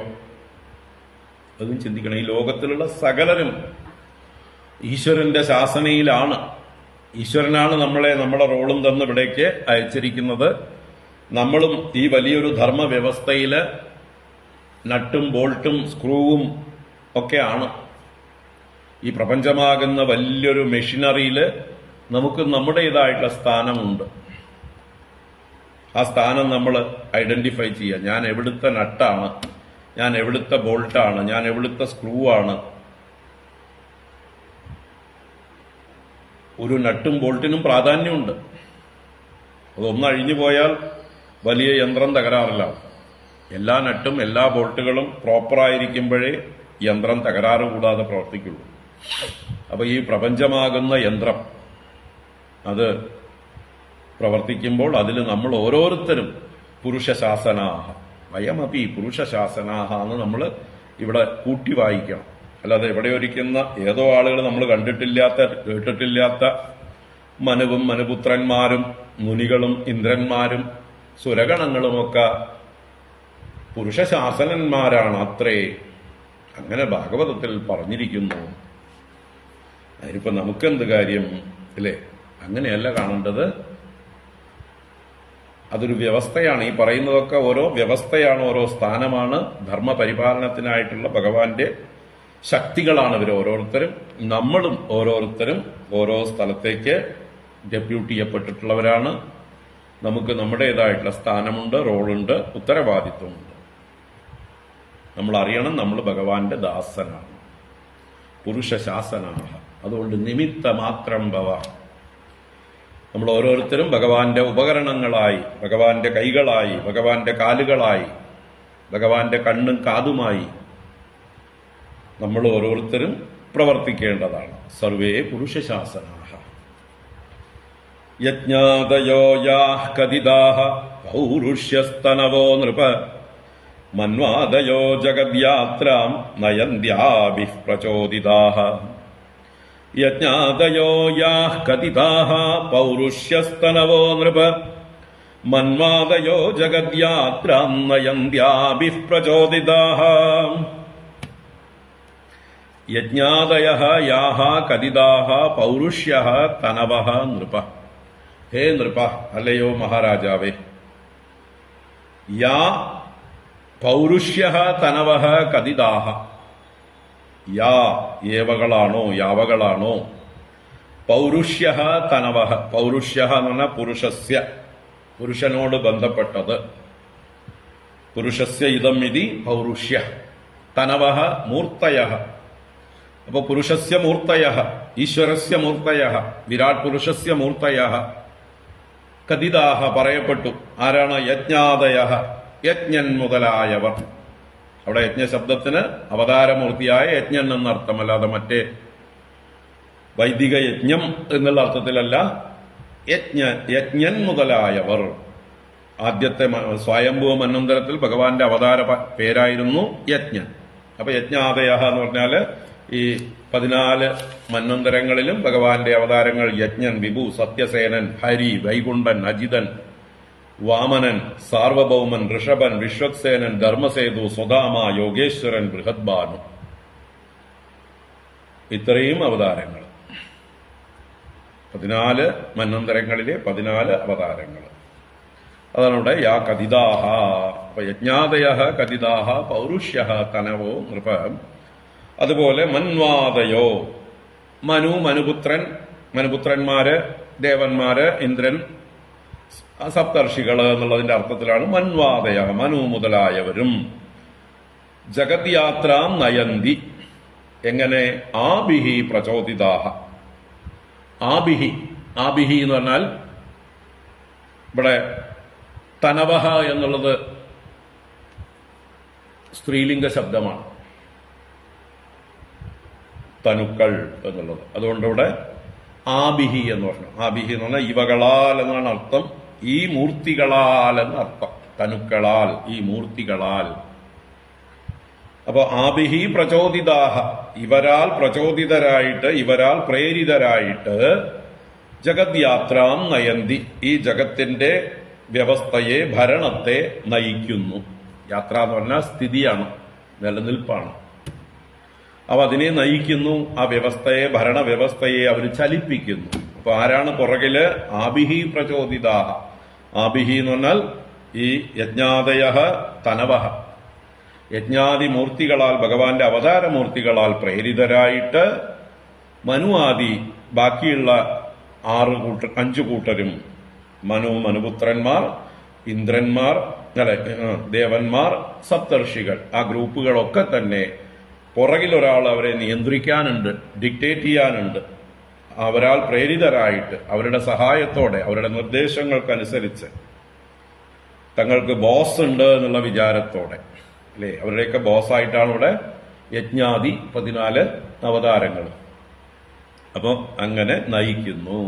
എന്തൊരു നല്ല സങ്കല്പം, എന്തൊരു നല്ല വ്യവസ്ഥ എന്നറിയാം. യജ്ഞാദയോ യാഃ കദിതാഃ പൗരുഷ്യസ്തനവോ നൃപ മന്വാദയോ ജഗദ്യാത്രാം നയന്ത്യാഭിഃ പ്രചോദിതാഃ. ഇവിടെ നമ്മൾ വേദത്തിൽ പറയുന്നതായിട്ടുള്ള ഭീഷാസ്മാദ് വാദഃ പവതേ ഭീഷോദേതി സൂര്യഃ ഭീഷാസ്മാദഗ്നിശ്ച ഇന്ദ്രശ്ച മൃത്യുർധാവതി പഞ്ചമ ഇതി എന്ന തത്വമാണ് ഇവിടെയും അപ്ലൈ ചെയ്തിരിക്കുന്നത്. അതിന്റെ വ്യാഖ്യാനമാണിത്. ആരെ ഭയന്നുകൊണ്ട് കാറ്റ് വീശുന്നുവോ, ആരെ ഭയന്നുകൊണ്ട് അഗ്നി ചൂടുള്ളതായിരിക്കുന്നുവോ, ആരെ ഭയന്നുകൊണ്ട് സൂര്യൻ ഉദിക്കുന്നുവോ, ആരെ ഭയന്നുകൊണ്ട് യമൻ ഓടി നടന്ന് പണിയെടുക്കുന്നുവോ, അതാണ് ഇവിടുത്തെ ഭഗവാന്റെ പൗരുഷ്യ സ്തനവഹ, ഭഗവാന്റെ മൂർത്തികൾ അവരാൽ പ്രേരിതരായിട്ട് ആഭിഹി പ്രചോദിതാഹ. അപ്പോ ആ ഒരു കൺസെപ്റ്റാണ് ഇവിടെ. അപ്പൊ ലോകം മര്യാദ തെറ്റാതെ അഥവാ ധർമ്മം തെറ്റാതെ പ്രവർത്തിപ്പിക്കുന്നത് ഇവരാണ്. ഇവരെ പുറകിൽ നിന്ന് ഡിക്റ്റേറ്റ് ചെയ്യുന്നത്, നിയന്ത്രിക്കുന്നത് ഭഗവാന്റെ മൂർത്തികളാണ്. ചിന്തിക്കുക. ചതുർയുഗാന്തേ കാലേന ഗ്രസ്താൻ ശ്രുതിഗണാൻ യഥാ തപസാ ഋഷയോ അപശ്യൻ യതോ ധർമ്മഃ സനാതനഃ. ചതുർയുഗാന്തേ കാലേന ഗ്രസ്താൻ ശ്രുതിഗണാൻ യഥാ തപസാ ഋഷയോ അപശ്യൻ യതോ ധർമ്മഃ സനാതനഃ. ഇനി ഓരോരുത്തരുടെയും ഡ്യൂട്ടി എന്താണെന്ന് സ്പെസിഫിക് ആയിട്ട് പറയുന്നത്. ഇപ്പൊ മൊത്തത്തിൽ ആമുഖം പറഞ്ഞു, എല്ലാവരും കൂടി വ്യവസ്ഥയെ പരിപാലിക്കുന്നു, ധർമ്മം പരിപാലിക്കുന്നു ഭഗവാന്റെ നിയന്ത്രണത്തിൽ എന്ന് സാമാന്യം പറഞ്ഞിട്ട് ഇനി വിശേഷമായിട്ട് സ്പെസിഫിക് ആയിട്ട് ഓരോരുത്തരുടെയും ഡ്യൂട്ടി, മന്വന്തര ഷട്കത്തിലുള്ള 5 പേരുടെയും പ്രത്യേക ഡ്യൂട്ടികൾ പറയുകയാണ്. ചതുർയുഗാന്തേ കാലേന ഗ്രസ്താൻ ശ്രുതിഗണാൻ യഥാ തപസാ ഋഷയോ പശ്യൻ യതോ ധർമ്മഃ സനാതനഃ. അപ്പൊ ചതുർയുഗാന്തേ 4 യുഗങ്ങൾ കഴിയുമ്പോൾ, കൃതയുഗം, ത്രേതായുഗം, ദ്വാപരയുഗം, കലിയുഗം, ഇങ്ങനെ ഒരു സൈക്കിൾ 4 യുഗങ്ങൾ കഴിയുമ്പോൾ കാലേന ഗ്രസ്താൻ ശ്രുതിഗണാൻ, കാലത്താൽ ഗ്രസിക്കപ്പെട്ടതായിട്ടുള്ള ശ്രുതിഗണങ്ങളെ, വേദസമൂഹങ്ങളെ, അറിവിന്റെ ഭണ്ഡാരത്തെ, പ്രപഞ്ച നിയമങ്ങളെ, തപസാ ഋഷയോ അപശ്യന്, തപസ്സുകൊണ്ട് ഋഷികൾ ദർശിച്ചിട്ട് ഉപദേശിക്കുന്നു എന്നാണ് താല്പര്യം. ഋഷികൾ തപസ്സുകൊണ്ട് അവരുടെ നിഷ്പക്ഷമായിട്ടുള്ള, നിസ്സംഗമായിട്ടുള്ള ലോക നന്മയ്ക്ക് വേണ്ടിയുള്ള ചിന്തയാണ് തപസ്. എന്താണ് ലോകത്തിന്റെ പരമമായിട്ടുള്ള സത്യം എന്ന് അന്വേഷിച്ച് ആ സത്യവും ആ സത്യത്തിന് അധിഷ്ഠിതമായിരിക്കുന്ന ഈ പ്രപഞ്ച വ്യവസ്ഥയെയും അവർ ദർശിച്ച്, അതിനെയാണ് ധർമ്മം എന്ന് പറയുന്നത്.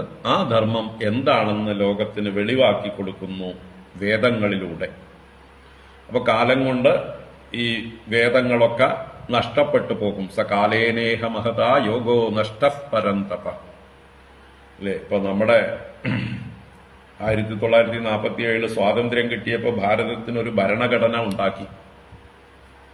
വളരെയധികം ചിന്തിച്ച് ഡിബേറ്റ് ചെയ്ത് ഒരുപാട് ആളുകളുടെ അഭിപ്രായങ്ങൾ കേട്ട് ഒരുവിധം ഫുൾ പ്രൂഫായിട്ടുള്ള ഒരു അന്നത്തെ സാധ്യമായിട്ടുള്ള രീതിയിൽ ഒരു ഭരണഘടന ഉണ്ടാക്കി. അതിലും ചില ആളുകളുടെ ഇൻഫ്ലുവൻസ് കുറച്ച് കൂടുതലായിരുന്നു. അല്ലെ? ആരാണ് സ്വാർത്ഥരായിരുന്നത്, ആസുരിക സ്വഭാവം ഉണ്ടായിരുന്നത്, അവരുടെ സ്വാർത്ഥത, അവരുടെ ഇൻഫ്ലുവൻസ് അതിൽ കൂടുതലുണ്ട്.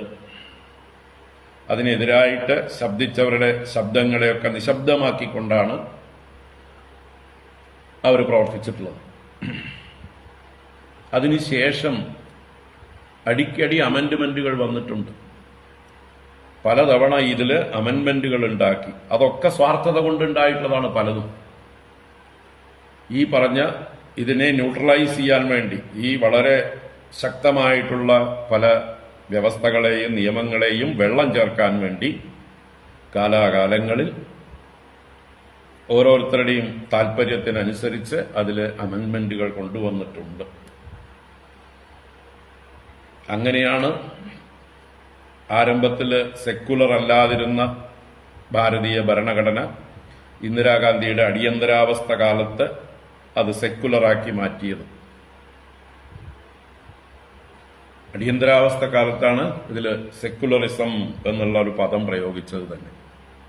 അതുവരയ്ക്ക് ഭാരതത്തിന് സെക്കുലറിസം എന്നുള്ള ഭരണഘടനയിൽ ഇല്ലായിരുന്നു. അടിയന്തരാവസ്ഥ കാലത്ത് എല്ലാവരെയും നിശബ്ദരാക്കിക്കൊണ്ട് ചെയ്തതാണ്.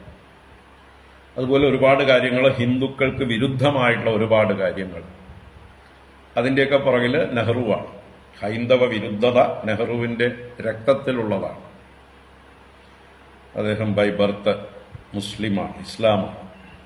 അദ്ദേഹത്തിന്റെ ചിന്തകളൊക്കെ ആ രീതിയിലുള്ളതാണ്. വലിയൊരു എന്താ പറയുക, വലിയ ബുദ്ധിമാനെ പോലെ ചിന്തകനെ പോലെയൊക്കെ പ്രകടിപ്പിച്ചിട്ടുണ്ടെങ്കിലും അതൊക്കെ വെറും വേഷം കെട്ടാണെന്ന് നമുക്ക് പിന്നീട് തിരിച്ചറിയാൻ കഴിയും. അന്ന് കാലത്ത് അറിഞ്ഞിരുന്നില്ല. അന്ന് കാലത്ത് അദ്ദേഹത്തെ ഈശ്വരനെ പോലെ എല്ലാവരും ആരാധിച്ചു. ഈ രാജ്യത്തിലെ ജനാധിപത്യത്തെ ആദ്യം ധ്വംസിച്ചത് അദ്ദേഹമാണ്, അല്ലെ? ഭാരതത്തിൽ ആര് പ്രധാനമന്ത്രിയാവണം എന്ന് തീരുമാനിക്കാനുള്ള ആ കോൺഗ്രസിന്റെ കമ്മിറ്റികൾ കൂടിയതായിട്ടുള്ള സമയത്ത് AICCയിലെ 15 പ്രതിനിധികൾ അവരുടെ അധ്യക്ഷനെ തെരഞ്ഞെടുക്കണം. അതിൽ 15 പേരിൽ 14 പേരും സർദാർ വല്ലഭായ് പട്ടേലിനെ അധ്യക്ഷനായി തെരഞ്ഞെടുത്തപ്പോൾ അതിൽ വെള്ളം ചേർത്തത്, അതിനെ മാറ്റിമറിച്ചത് നെഹ്റുവും സർദാറും കൂടിയിട്ടായിരുന്നു മത്സരം. അതെ, അതിൽ നെഹ്റുവിന് ഒരു വോട്ടും കിട്ടിയില്ല എന്ന് പറയാം. സർദാർ വല്ലഭായ് പട്ടേലിനാണ് വോട്ട് കിട്ടിയത് എല്ലാ മേഖലകളുടെയും. പക്ഷേ മഹാത്മാഗാന്ധിയെ സോപ്പിട്ട് ആ ഗാന്ധി മുഖാന്തരം ഗാന്ധി സർദാർ പട്ടേലിനെ പിൻവലിപ്പിച്ചു. അദ്ദേഹത്തിന്റെ നോമിനേഷനെ, അല്ലെങ്കിൽ അദ്ദേഹത്തിന്റെ ആ പ്രസിഡന്റ് സ്ഥാനത്ത് നിന്ന് അദ്ദേഹത്തെ മാറ്റി വിട്ടുകൊടുക്കാൻ പ്രേരിപ്പിച്ചു. അങ്ങനെ ആർക്കും സമ്മതനല്ലാത്ത നെഹ്റുവാണ് അന്ന് കോൺഗ്രസ് അധ്യക്ഷനായതും ഇന്ത്യൻ പ്രൈം മിനിസ്റ്റർ ആവുന്നതും. ഇത് തന്നെയാണ് ഏറ്റവും വലിയ ജനാധിപത്യ ധ്വംസനം. അന്ന് സർദാർ വല്ലഭായ് പട്ടേൽ ആയിരുന്നു നമ്മുടെ പ്രധാനമന്ത്രിയെങ്കിൽ ഈ ഭാരതത്തിന്റെ സ്വഭാവം അന്നു തൊട്ട് തന്നെ വളരെ മാറ്റം ഉണ്ടാവുമായിരുന്നു. ഭാരതം ഒരുപാട് അതിന്റെ പ്രൈഡ് വീണ്ടെടുത്തിട്ടുണ്ടാവും. ഇത്രയും 70 കൊല്ലം പാഴാക്കി കളയില്ലായിരുന്നു. ഇതൊക്കെ നമ്മൾ തിരിഞ്ഞു നോക്കുമ്പോഴാണ് നമുക്കിതൊക്കെ അറിയാൻ പറ്റുക, എവിടെയൊക്കെ അബദ്ധം പറ്റി എന്നുള്ളത്, അല്ലേ? ട്രയൽ ആൻഡ് എറർ ഇതിലൂടെയാണല്ലോ നമ്മളൊക്കെ പഠിക്കുന്നത്. ഓരോരുത്തരുടെയും സ്വാർത്ഥതകൾ നമ്മൾ കണ്ടെത്തുന്നത് വൈകിട്ടാണ്. അവരുടെ അജണ്ടകൾ നമ്മൾ തിരിച്ചറിയുന്നത് വളരെ വൈകിയാണ്. അന്ന് മതത്തിന്റെ പേരിൽ പാകിസ്ഥാനെ വിഭജിച്ച് കൊണ്ടുപോയപ്പോൾ പിന്നെ ഹിന്ദു രാഷ്ട്രമായിട്ടാണ് ഭാരതം നിലനിൽക്കേണ്ടിയിരുന്നത്. ഇവിടെ ബാക്കിയുള്ള മുസ്ലിങ്ങൾ നിന്നോട്ടെ, പക്ഷെ മെജോറിറ്റി ആയിട്ടുള്ള ഹിന്ദുക്കളുടെ പേരിൽ ഹിന്ദു രാഷ്ട്രമായിട്ട് ഭാരതം നിലനിൽക്കേണ്ടതായിരുന്നു. അതിനെ മാറ്റി മുസ്ലിങ്ങൾക്ക്, ന്യൂനപക്ഷങ്ങൾക്ക് കൂടുതൽ പ്രാധാന്യം കൊടുക്കുന്ന ഒരു രാജ്യമാക്കിയത് ഇതേ നെഹ്റുവും ഗാന്ധിയും കൂടിയിട്ടാണ്. അപ്പോൾ ഗാന്ധി വധത്തിലും ഇതൊക്കെ ഒരു കാരണമാണ്. മറ്റേ ആ വധിച്ചിട്ടുള്ള ആൾക്ക് അതിന്റെ ന്യായീകരണങ്ങളുണ്ട്, ഒരുപാട് കാര്യങ്ങളുണ്ട്. പറഞ്ഞു വന്നത് വേദത്തിൽ വെള്ളം ചേർക്കുന്നതിനെ കുറിച്ചാണ് നമ്മൾ പറഞ്ഞത്. ഇതൊരു വേദമാണ് നമുക്ക്. ഏത്? നമ്മുടെ ഭരണഘടന എന്നുള്ളത് ഒരു വേദമാണ്. അത് ഈ 70 കൊല്ലം കൊണ്ട് കുറെ വെള്ളം ചേർത്തു. അപ്പൊ അത് തിരുത്തേണ്ടതുണ്ട്. പലതും എന്താ പറയുക, രാജ്യത്തിന് ദോഷകരമായിട്ടുള്ളത്, ഇവിടെയുള്ള ജനങ്ങൾക്ക് ദോഷകരമായിട്ടുള്ളത്, ഭൂരിപക്ഷ സമൂഹത്തിനെതിരായിട്ടുള്ളത് ഒക്കെയാണ്. 2013 മൻമോഹൻ സിംഗ് പ്രൈം മിനിസ്റ്റർ ആയിരുന്ന കാലത്ത് ഒരു അമെൻമെന്റ് കൊണ്ടുവന്നു കോൺഗ്രസ് ഗവൺമെന്റ്, UPA ഗവൺമെന്റ്. എന്താണ്? ഇവിടെ ഭാരതത്തിൽ എന്തെങ്കിലും ഒരു മതകലഹങ്ങൾ ഉണ്ടായാൽ അതിൽ ഹിന്ദുക്കൾക്കെതിരെ മാത്രമേ വയലൻസിന് കേസെടുക്കാൻ പാടുള്ളൂ, മറ്റു ന്യൂനപക്ഷങ്ങളെയൊക്കെ അതിൽ നിന്ന് FIR ഇടാതെ ഒഴിവാക്കണം എന്നായിരുന്നു. അപ്പൊ ആരെന്ത് നമ്മളെ തല്ലിയാലും, നമ്മൾ തിരിച്ചടിച്ചാലും അല്ലെങ്കിൽ തല്ലുകൊണ്ടാലും പ്രതി നമ്മളായിരിക്കും, ഭൂരിപക്ഷമായിരിക്കുന്ന ഹിന്ദുക്കളായിരിക്കും. അതിന്റെ പുറകിൽ സോണിയാഗാന്ധിയാണ് മൻമോഹൻ സിംഗിലൂടെ അവതരിപ്പിച്ച് അത് പരാജയപ്പെടുത്തിയത്. അന്ന് BJP മറ്റ് സഹായിച്ച ആളുകൾ വേണ്ടിയിട്ടാണ്. ഹിന്ദുക്കൾക്ക് ആന്റി ഹിന്ദു ആയിട്ടുള്ള ഒരു നിയമമായിരുന്നു. എല്ലാറ്റിനെയും ഹിന്ദുക്കളെ പിടിച്ച് ജയിലിലടയ്ക്കാം, ചോദ്യമില്ല, ഉത്തരവില്ല. ഇങ്ങനെയുള്ള നിയമങ്ങളൊക്കെ, കൊള്ളരുതാത്ത നിയമങ്ങളൊക്കെ അടിക്കടി അമെൻഡ്മെന്റായിട്ട് വന്നിട്ടുണ്ട്, സൈലന്റായിട്ട് വന്നിട്ടുണ്ട്. അതൊന്നും നമ്മളാരും അറിയാതെ പോയിട്ടുണ്ട്. അന്ന് ഇതുപോലെ ശക്തമായിട്ടുള്ള ഒരു പ്രതിപക്ഷമുണ്ടായിരുന്നില്ല. എല്ലാം എന്താ പറയുക, എക്സ്പ്ലോയിറ്റ് ചെയ്യാൻ അല്ലെങ്കിൽ പുറത്തേക്ക് പ്രകടിപ്പിക്കാനായിക്കൊണ്ട് ആളുകളുണ്ടായിരുന്നില്ല. ഏകപക്ഷീയമായി പലതും അടിച്ചേൽപ്പിച്ചിട്ടുണ്ട്.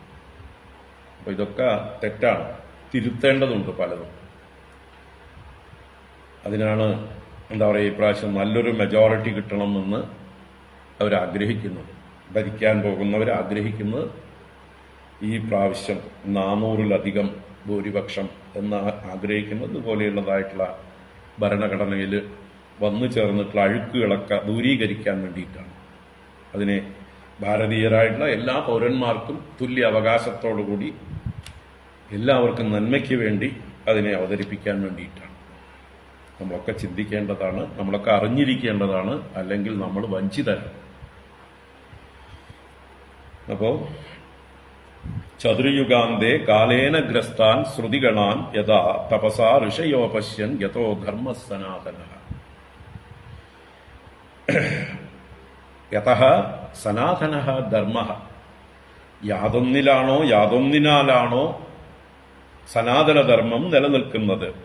എന്താണ് സനാതനധർമ്മത്തിന്റെ മൂലം? വേദോ അഖിലോ ധർമ്മമൂലം. വേദമാണ് അഖിലധർമ്മത്തിനും മൂലമായിരിക്കുന്നത്. ആ വേദത്തിൽ അധിഷ്ഠിതമായിരിക്കണം ഇവിടെ എല്ലാ നിയമങ്ങളും ജീവിത രീതികളും എല്ലാവരുടെ ധർമ്മവും. അതാണ് വേദോ അഖിലോ ധർമ്മമൂലം. അഖിലധർമ്മത്തിനും ഏറ്റവും ബേസിസ് ആയിരിക്കുന്നത്, ഫണ്ടമെന്റൽ കാര്യങ്ങൾ പറഞ്ഞിരിക്കുന്നത് വേദങ്ങളിലാണ്. പിന്നെ അതിന്റെ വ്യാഖ്യാനങ്ങളായിട്ടുള്ള സ്മൃതികളും കാലാന്തരത്തിൽ വന്നിട്ടുള്ള ജനങ്ങളുടെ ആചാരാനുഷ്ഠാനങ്ങളും പൂർവികന്മാരായിട്ടുള്ള വൃദ്ധന്മാരുടെ അനുഷ്ഠാനങ്ങൾ, അതൊക്കെ നമുക്ക് പ്രമാണങ്ങളാണ്. അപ്പൊ അതാണ് ഇവിടെ ആ വേദങ്ങൾ, ശ്രുതിഗണങ്ങൾ, സനാതനധർമ്മത്തിന്റെ പ്രമാണങ്ങൾ, അടിത്തറകൾ, അത് നിലനിർത്തുന്നത് അതിന്റെ ഡ്യൂട്ടിയാണ്. അതിന്റെ പ്രൊട്ടക്ടേഴ്സാണ് ഈ ചിന്തകന്മാരായ ഋഷീശ്വരന്മാർ.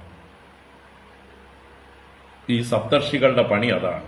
ഒരു മന്വന്തരത്തിൽ 71 പ്രാവശ്യം ഇങ്ങനെ ആവർത്തിക്കണം അവർക്ക്. അതാണ് അവര് ഒരു മന്വന്തരകാലം തന്നെ അവര് സപ്തർഷികളായിട്ട് നിലനിർത്തുന്നത്.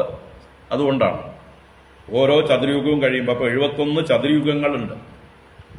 ഓരോ ചതുർയുഗങ്ങളാവുന്ന സൈക്കിൾ കഴിയുമ്പോഴും കലിയുഗത്തിലെല്ലാം നശിച്ചു പോകും. വീണ്ടും അടുത്ത കൃതയുഗം ആരംഭിക്കുമ്പോൾ ഇവരിതെല്ലാം പൊക്കിക്കൊണ്ടുവരും. ഇതാണ് ഒറിജിനൽ വേദം, ഇതിനനുസരിച്ചാവണം ധർമ്മപരിപാലനം എന്ന് ആ ഭരണഘടനയെ ശുദ്ധീകരിച്ചു കൊണ്ടുവരും കാലാകാലങ്ങളിൽ ഈ മഹാത്മാക്കൾ, സപ്തർഷികൾ. അതാണ് ഇവിടെ എടുത്തു പറഞ്ഞത്. ചതുർയുഗാന്തേ കാലേന ഗ്രസ്താൻ ശ്രുതിഗണാൻ യഥാ തപസാ ഋഷയോപശ്യൻ യഥോ ധർമ്മ സനാതന. അപ്പൊ കൃതയുഗത്തിന്റെ ആരംഭത്തിലാണ് വീണ്ടും അവർ വേദങ്ങളെ പുനർജീവിപ്പിച്ച് സജ്ജനങ്ങളിലൂടെ പ്രവർത്തിപ്പിക്കുന്നത് എന്നാണ്. ഇതാണ് അതിന്റെ വ്യവസ്ഥ. അടുത്തത് തതോ ധർമ്മം ചതുഷ്പാദം മനവോ ഹരിണോദിതാഃ യുക്താ സഞ്ചാരയന്ത്യദ്ധ സ്വേ സ്വേ കാലേ മഹീം നൃപ. തതോ ധർമ്മം ചതുഷ്പാദം മനവോ ഹരിണോദിതാഃ യുക്താ സഞ്ചാരയന്ത്യദ്ധ സ്വേ സ്വേ കാലേ മഹീം നൃപ. തതോ ധർമ്മം ചതുഷ്പാദം. അനന്തരം കൃതയുഗത്തില് ധർമ്മം ചതുഷ്പാദം, 4 പാദങ്ങളോട് കൂടിയതായിരിക്കും. ഏതൊക്കെയാണ് 4 പാദങ്ങള്? അഹിംസ, സത്യം, തപസ്, ശൗചം. ഈ 4 പാദങ്ങളോടും കൂടിയ ധർമ്മം. അഹിംസ, സത്യം, തപസ്, ശൗചം.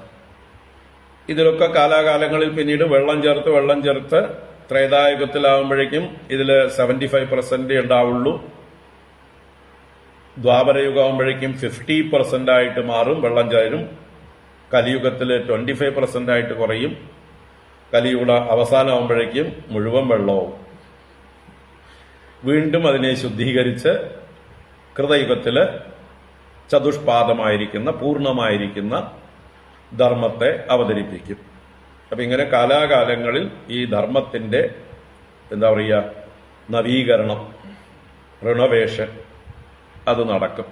അങ്ങനെ കൃതയുഗത്തിൽ ചതുഷ്പാദം ധർമ്മം, അത് മനവോ ഹരിണോദിതാഹ യുക്താഹ സജ്ജാരയന്തി.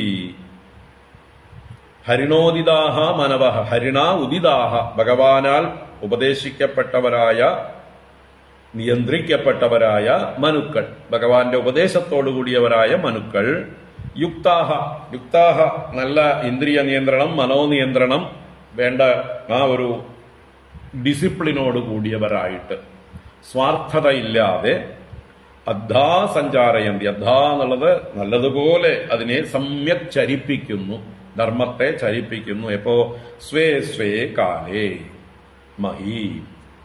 മഹീം ഭൂമിയെ ഈ ധർമ്മത്തിനനുസരിച്ച് സഞ്ചരിപ്പിക്കുന്നു. സ്വേ സ്വേ കാലേ അവരവരുടെ കാലത്ത്. സ്വേ സ്വേ മന്വന്തരേ എന്നർത്ഥം. സ്വയംഭുവൻ എന്ന മനു തന്റെ കാലത്ത് ഇതിനെ നടത്തുന്നു. സ്വാരോജിഷൻ തന്റെ കാലത്ത് നടത്തുന്നു. ഉത്തമൻ തന്റെ കാലത്ത് നടത്തുന്നു. താമസൻ തന്റെ കാലത്ത് നടത്തുന്നു എന്ന് പറയാനാണ് സ്വേ സ്വേ കാലേ. അവരവരുടെ കാലത്ത് ഓരോ മനുക്കളും മഹീം സഞ്ചാരയന്തി. ഭൂമിയിലാണ് അവരുടെ ഭരണം. മനുക്കൾക്ക് ഭൂമി മാത്രമാണ്. മനുക്കളുടെ അധികാരം എവിടെ ലിമിറ്റഡ് ആണ്? ഭൂമിയിലാണ്. സാർവഭൗമ ചക്രവർത്തിമാരാണ് അവര്. സർവഭൂമിക്കും അധിപന്മാരായിട്ടുള്ള സാർവഭൗമന്മാരാണ് മനുക്കള്. ഈ ഭൂമിയുടെ നിയന്ത്രണം മനുക്കളുടെ കയ്യിലാണ്. മനുഷ്യന്മാരുടെ മുഴുവൻ നിയന്ത്രണം മനുക്കളുടെ കയ്യിലാണ്. മനുഷ്യന്മാർ മാത്രമല്ല, മനുഷ്യന്മാരുടെ അനുജന്മാരായിരിക്കുന്ന എല്ലാ ജീവജാലങ്ങളും ജന്തുക്കളും ഭൂമിയിലുള്ള സകല ചരാചരങ്ങളും ഈ മനുവിന്റെ രക്ഷയിലാണ്. എല്ലാവരുടെയും രക്ഷ നോക്കേണ്ട, എല്ലാവരുടെയും പിതാവും പിതാമഹന്റെ ഒക്കെ സ്ഥാനമാണ് മനുവിന്. തതോ ധർമ്മം ചതുഷ്പാദം മനവോ ഹരിണോദിതാഹ യുക്താഹ സഞ്ചാരയന്ത്യബ്ധാ സ്വേ സ്വേ കാലേ മഹീം നൃപ. അവിടെ നൃപ എന്നുള്ള വിളി ഇത് അങ്ങേക്ക് അറിയാലോ, അങ്ങ് രാജാവാണല്ലോ. അപ്പൊ ഈ എല്ലാവരെയും നയിക്കാനുള്ള ആ നിയന്ത്രണം ആരുടെ കയ്യിലുണ്ടാവണം? രാജാവിനുണ്ടായിരിക്കണം. യഥാ രാജാ തഥാ പ്രജ. രാജാവ് ഒരു യുക്തനായിരിക്കണം, ഡിസിപ്ലിൻഡ് ആയിരിക്കണം. നമ്മുടെ ഇന്ന് ഭാരതത്തിൽ ഏതൊക്കെ മുഖ്യമന്ത്രിമാർ ഡിസിപ്ലിൻഡ് ആണ് ചിന്തിക്കുക. എത്ര ഡിസിപ്ലിൻ ഉണ്ട് അവർക്ക്? എന്തിലാണ് അവർക്ക് ഡിസിപ്ലിൻ ഉള്ളത്? അല്ലേ? വൃദ്ധന്മാരും രോഗികളും ഒന്നിനും കൊള്ളാതെ ചിന്തിക്കാൻ കഴിവില്ലാത്തവരും, അല്ലെങ്കിൽ കള്ളന്മാരും സ്വാർത്ഥന്മാരും പക്ഷപാതികളും, ബന്ധുക്കൾക്ക് മാത്രം നിയമനം കൊടുക്കുന്നവരും ബന്ധുക്കളെ മാത്രം പൊക്കിക്കൊണ്ടുവരുന്നവരും ഒക്കെ ആയിട്ടുള്ള ആൾക്കാരാണ് ഭരണാധികാരികൾ നമ്മുടെ അവിടെ. ഭാരതത്തിൽ ഏത് പാർട്ടി നോക്കിയാലും നമ്മുടെ പ്രധാനമന്ത്രി നല്ല യുക്തനാണ്, ഡിസിപ്ലിൻഡാണ്. അദ്ദേഹം അത് തെളിയിച്ചുകൊണ്ടേയിരിക്കുന്നത്. ഈ 73-74 വയസ്സായിട്ടും നല്ല നിഷ്ഠയോടുകൂടെ രാവിലെ 4 മണിക്ക് മുമ്പ് എണീച്ച് യോഗ അനുഷ്ഠാനങ്ങൾ, ധ്യാനങ്ങൾ അതൊക്കെ ചെയ്ത് രാത്രി 12 മണി വരെയും ജോലിയെടുക്കുന്ന 3 മണിക്കൂർ അദ്ദേഹം ഉറങ്ങുന്നുള്ളൂ എന്നാണ്. അങ്ങനെയുള്ളൊരു താപസൻ, ഒരു വെൽ ഡിസിപ്ലിൻഡ് ആയിട്ടുള്ള ഒരാളെ നമുക്ക് കിട്ടിയിരിക്കുകയാണ്. നമ്മുടെ ഭാഗ്യമാണ്. ഒരു അവതാര പുരുഷനാണെന്ന് സമ്മതിച്ചേ പറ്റൂ. ആർക്ക് സമ്മതമല്ലെങ്കിലും നമുക്ക് പ്രശ്നമാണ്. നമ്മുടെ ഭാഗ്യം.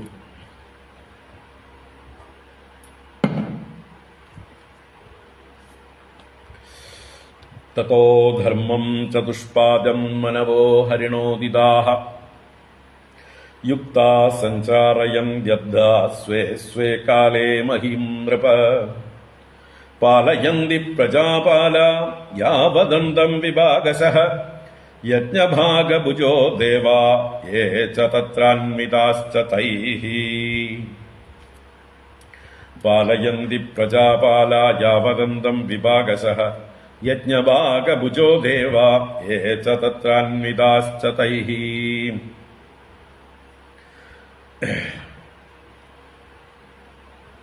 ഇനി പാലയന്തി പ്രജാപാലാഹ യാവത് അന്തം.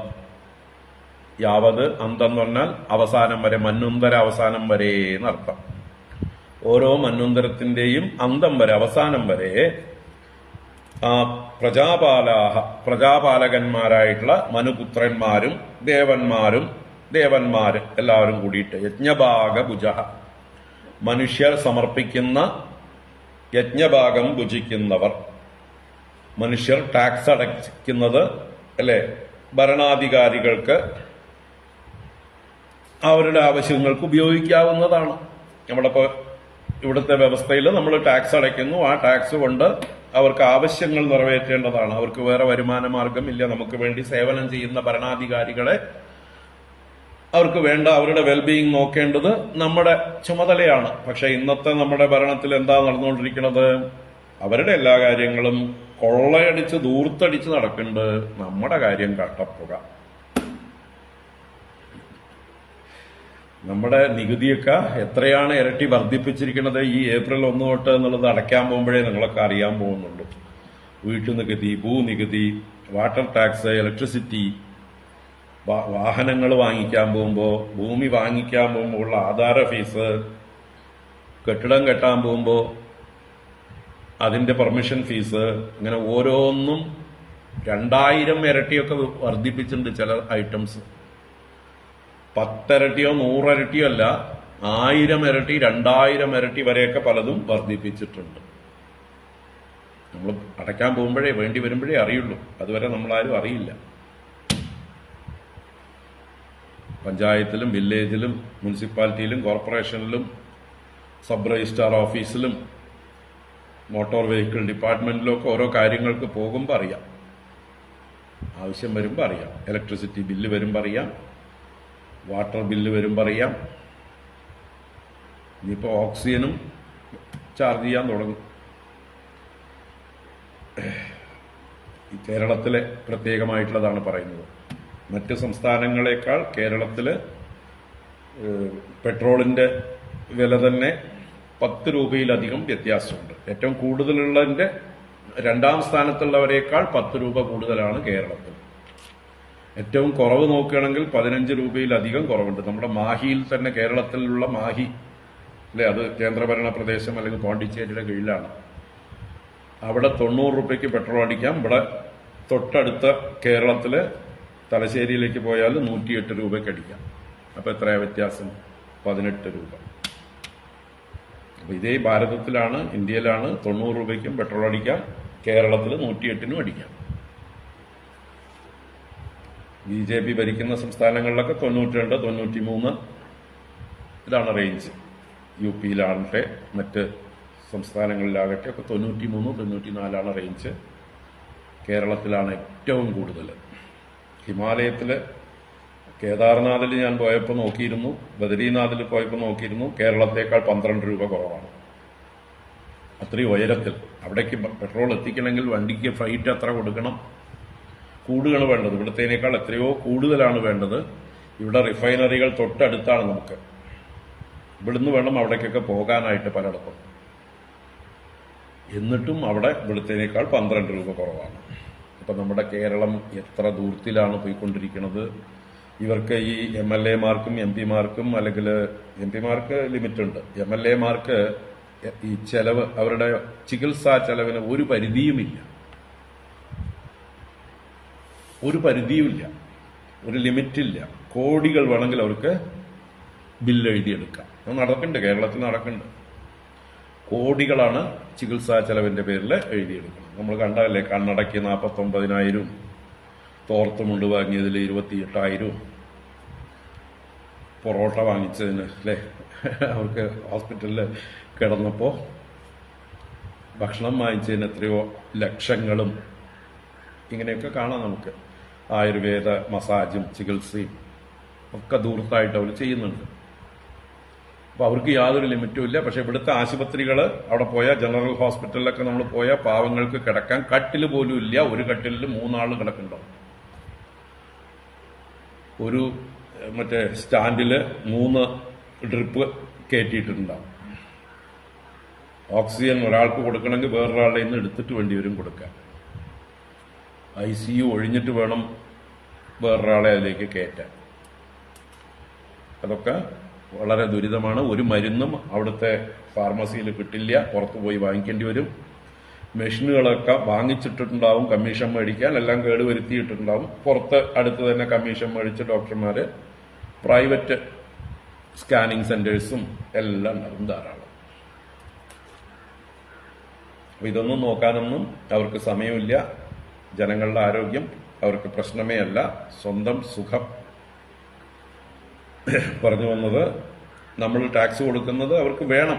മിനിമം അവരുടെ കാര്യങ്ങൾ നടത്തിക്കൊണ്ടുപോകാൻ അത്യാവശ്യമാണ്, യാതൊരു സംശയവുമില്ല. പക്ഷേ അവരുടെ കയ്യിലാണ് അധികാരമിരിക്കുന്നത്, അവരാണ് നിയമങ്ങളൊക്കെ ഉണ്ടാക്കുന്നത് എന്നുള്ളത് കൊണ്ട് എല്ലാ നിയമങ്ങളും അവർക്ക് അനുകൂലമാക്കി ഉണ്ടാക്കിയിരിക്കണം. ഈ കേരളത്തിലാണ് ഒരു മന്ത്രിക്ക് 20ഉം 25ഉം അസിസ്റ്റന്റുകൾ ഓഫീസിൽ വെച്ചിട്ട് അവർക്കൊക്കെ ഗവൺമെന്റ് ശമ്പളം 2 വർഷം കഴിഞ്ഞാൽ അവർക്ക് പെൻഷൻ, 2.5 വർഷം കഴിഞ്ഞാൽ പെൻഷൻ. എന്നിട്ട് അവരെ മാറ്റി അടുത്ത ടീമിനെ അപ്പോയിന്റ് ചെയ്യും.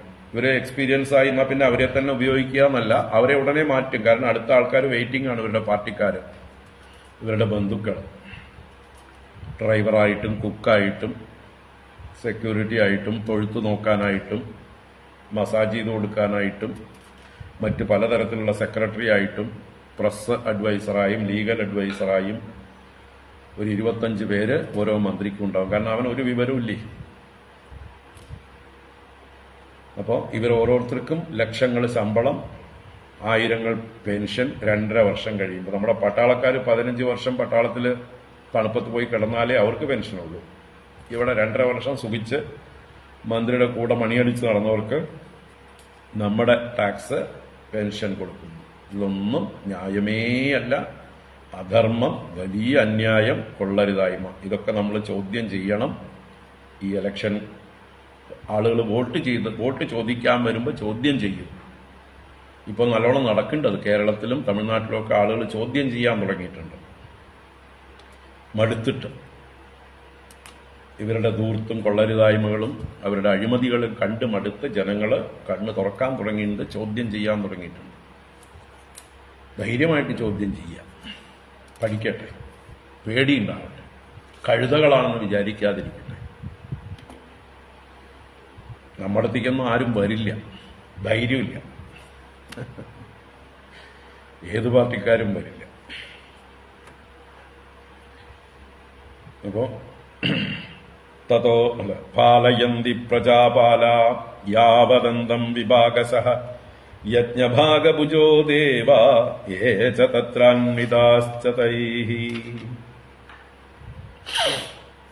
യജ്ഞഭാഗ ബുക്കുകളായിരിക്കുന്ന ദേവന്മാർ, യജ്ഞഭാഗഭുജഃ ദേവാഹ, യജ്ഞഭാഗങ്ങളെ അനുഭവിക്കുന്ന ദേവന്മാര്, തത്ര യേ അന്വിതാഹ, പിന്നെ അവരോട് കൂടെ ആരൊക്കെ ചേർന്നിരിക്കുന്നുവോ അവരുടെ അസിസ്റ്റന്റുകൾ,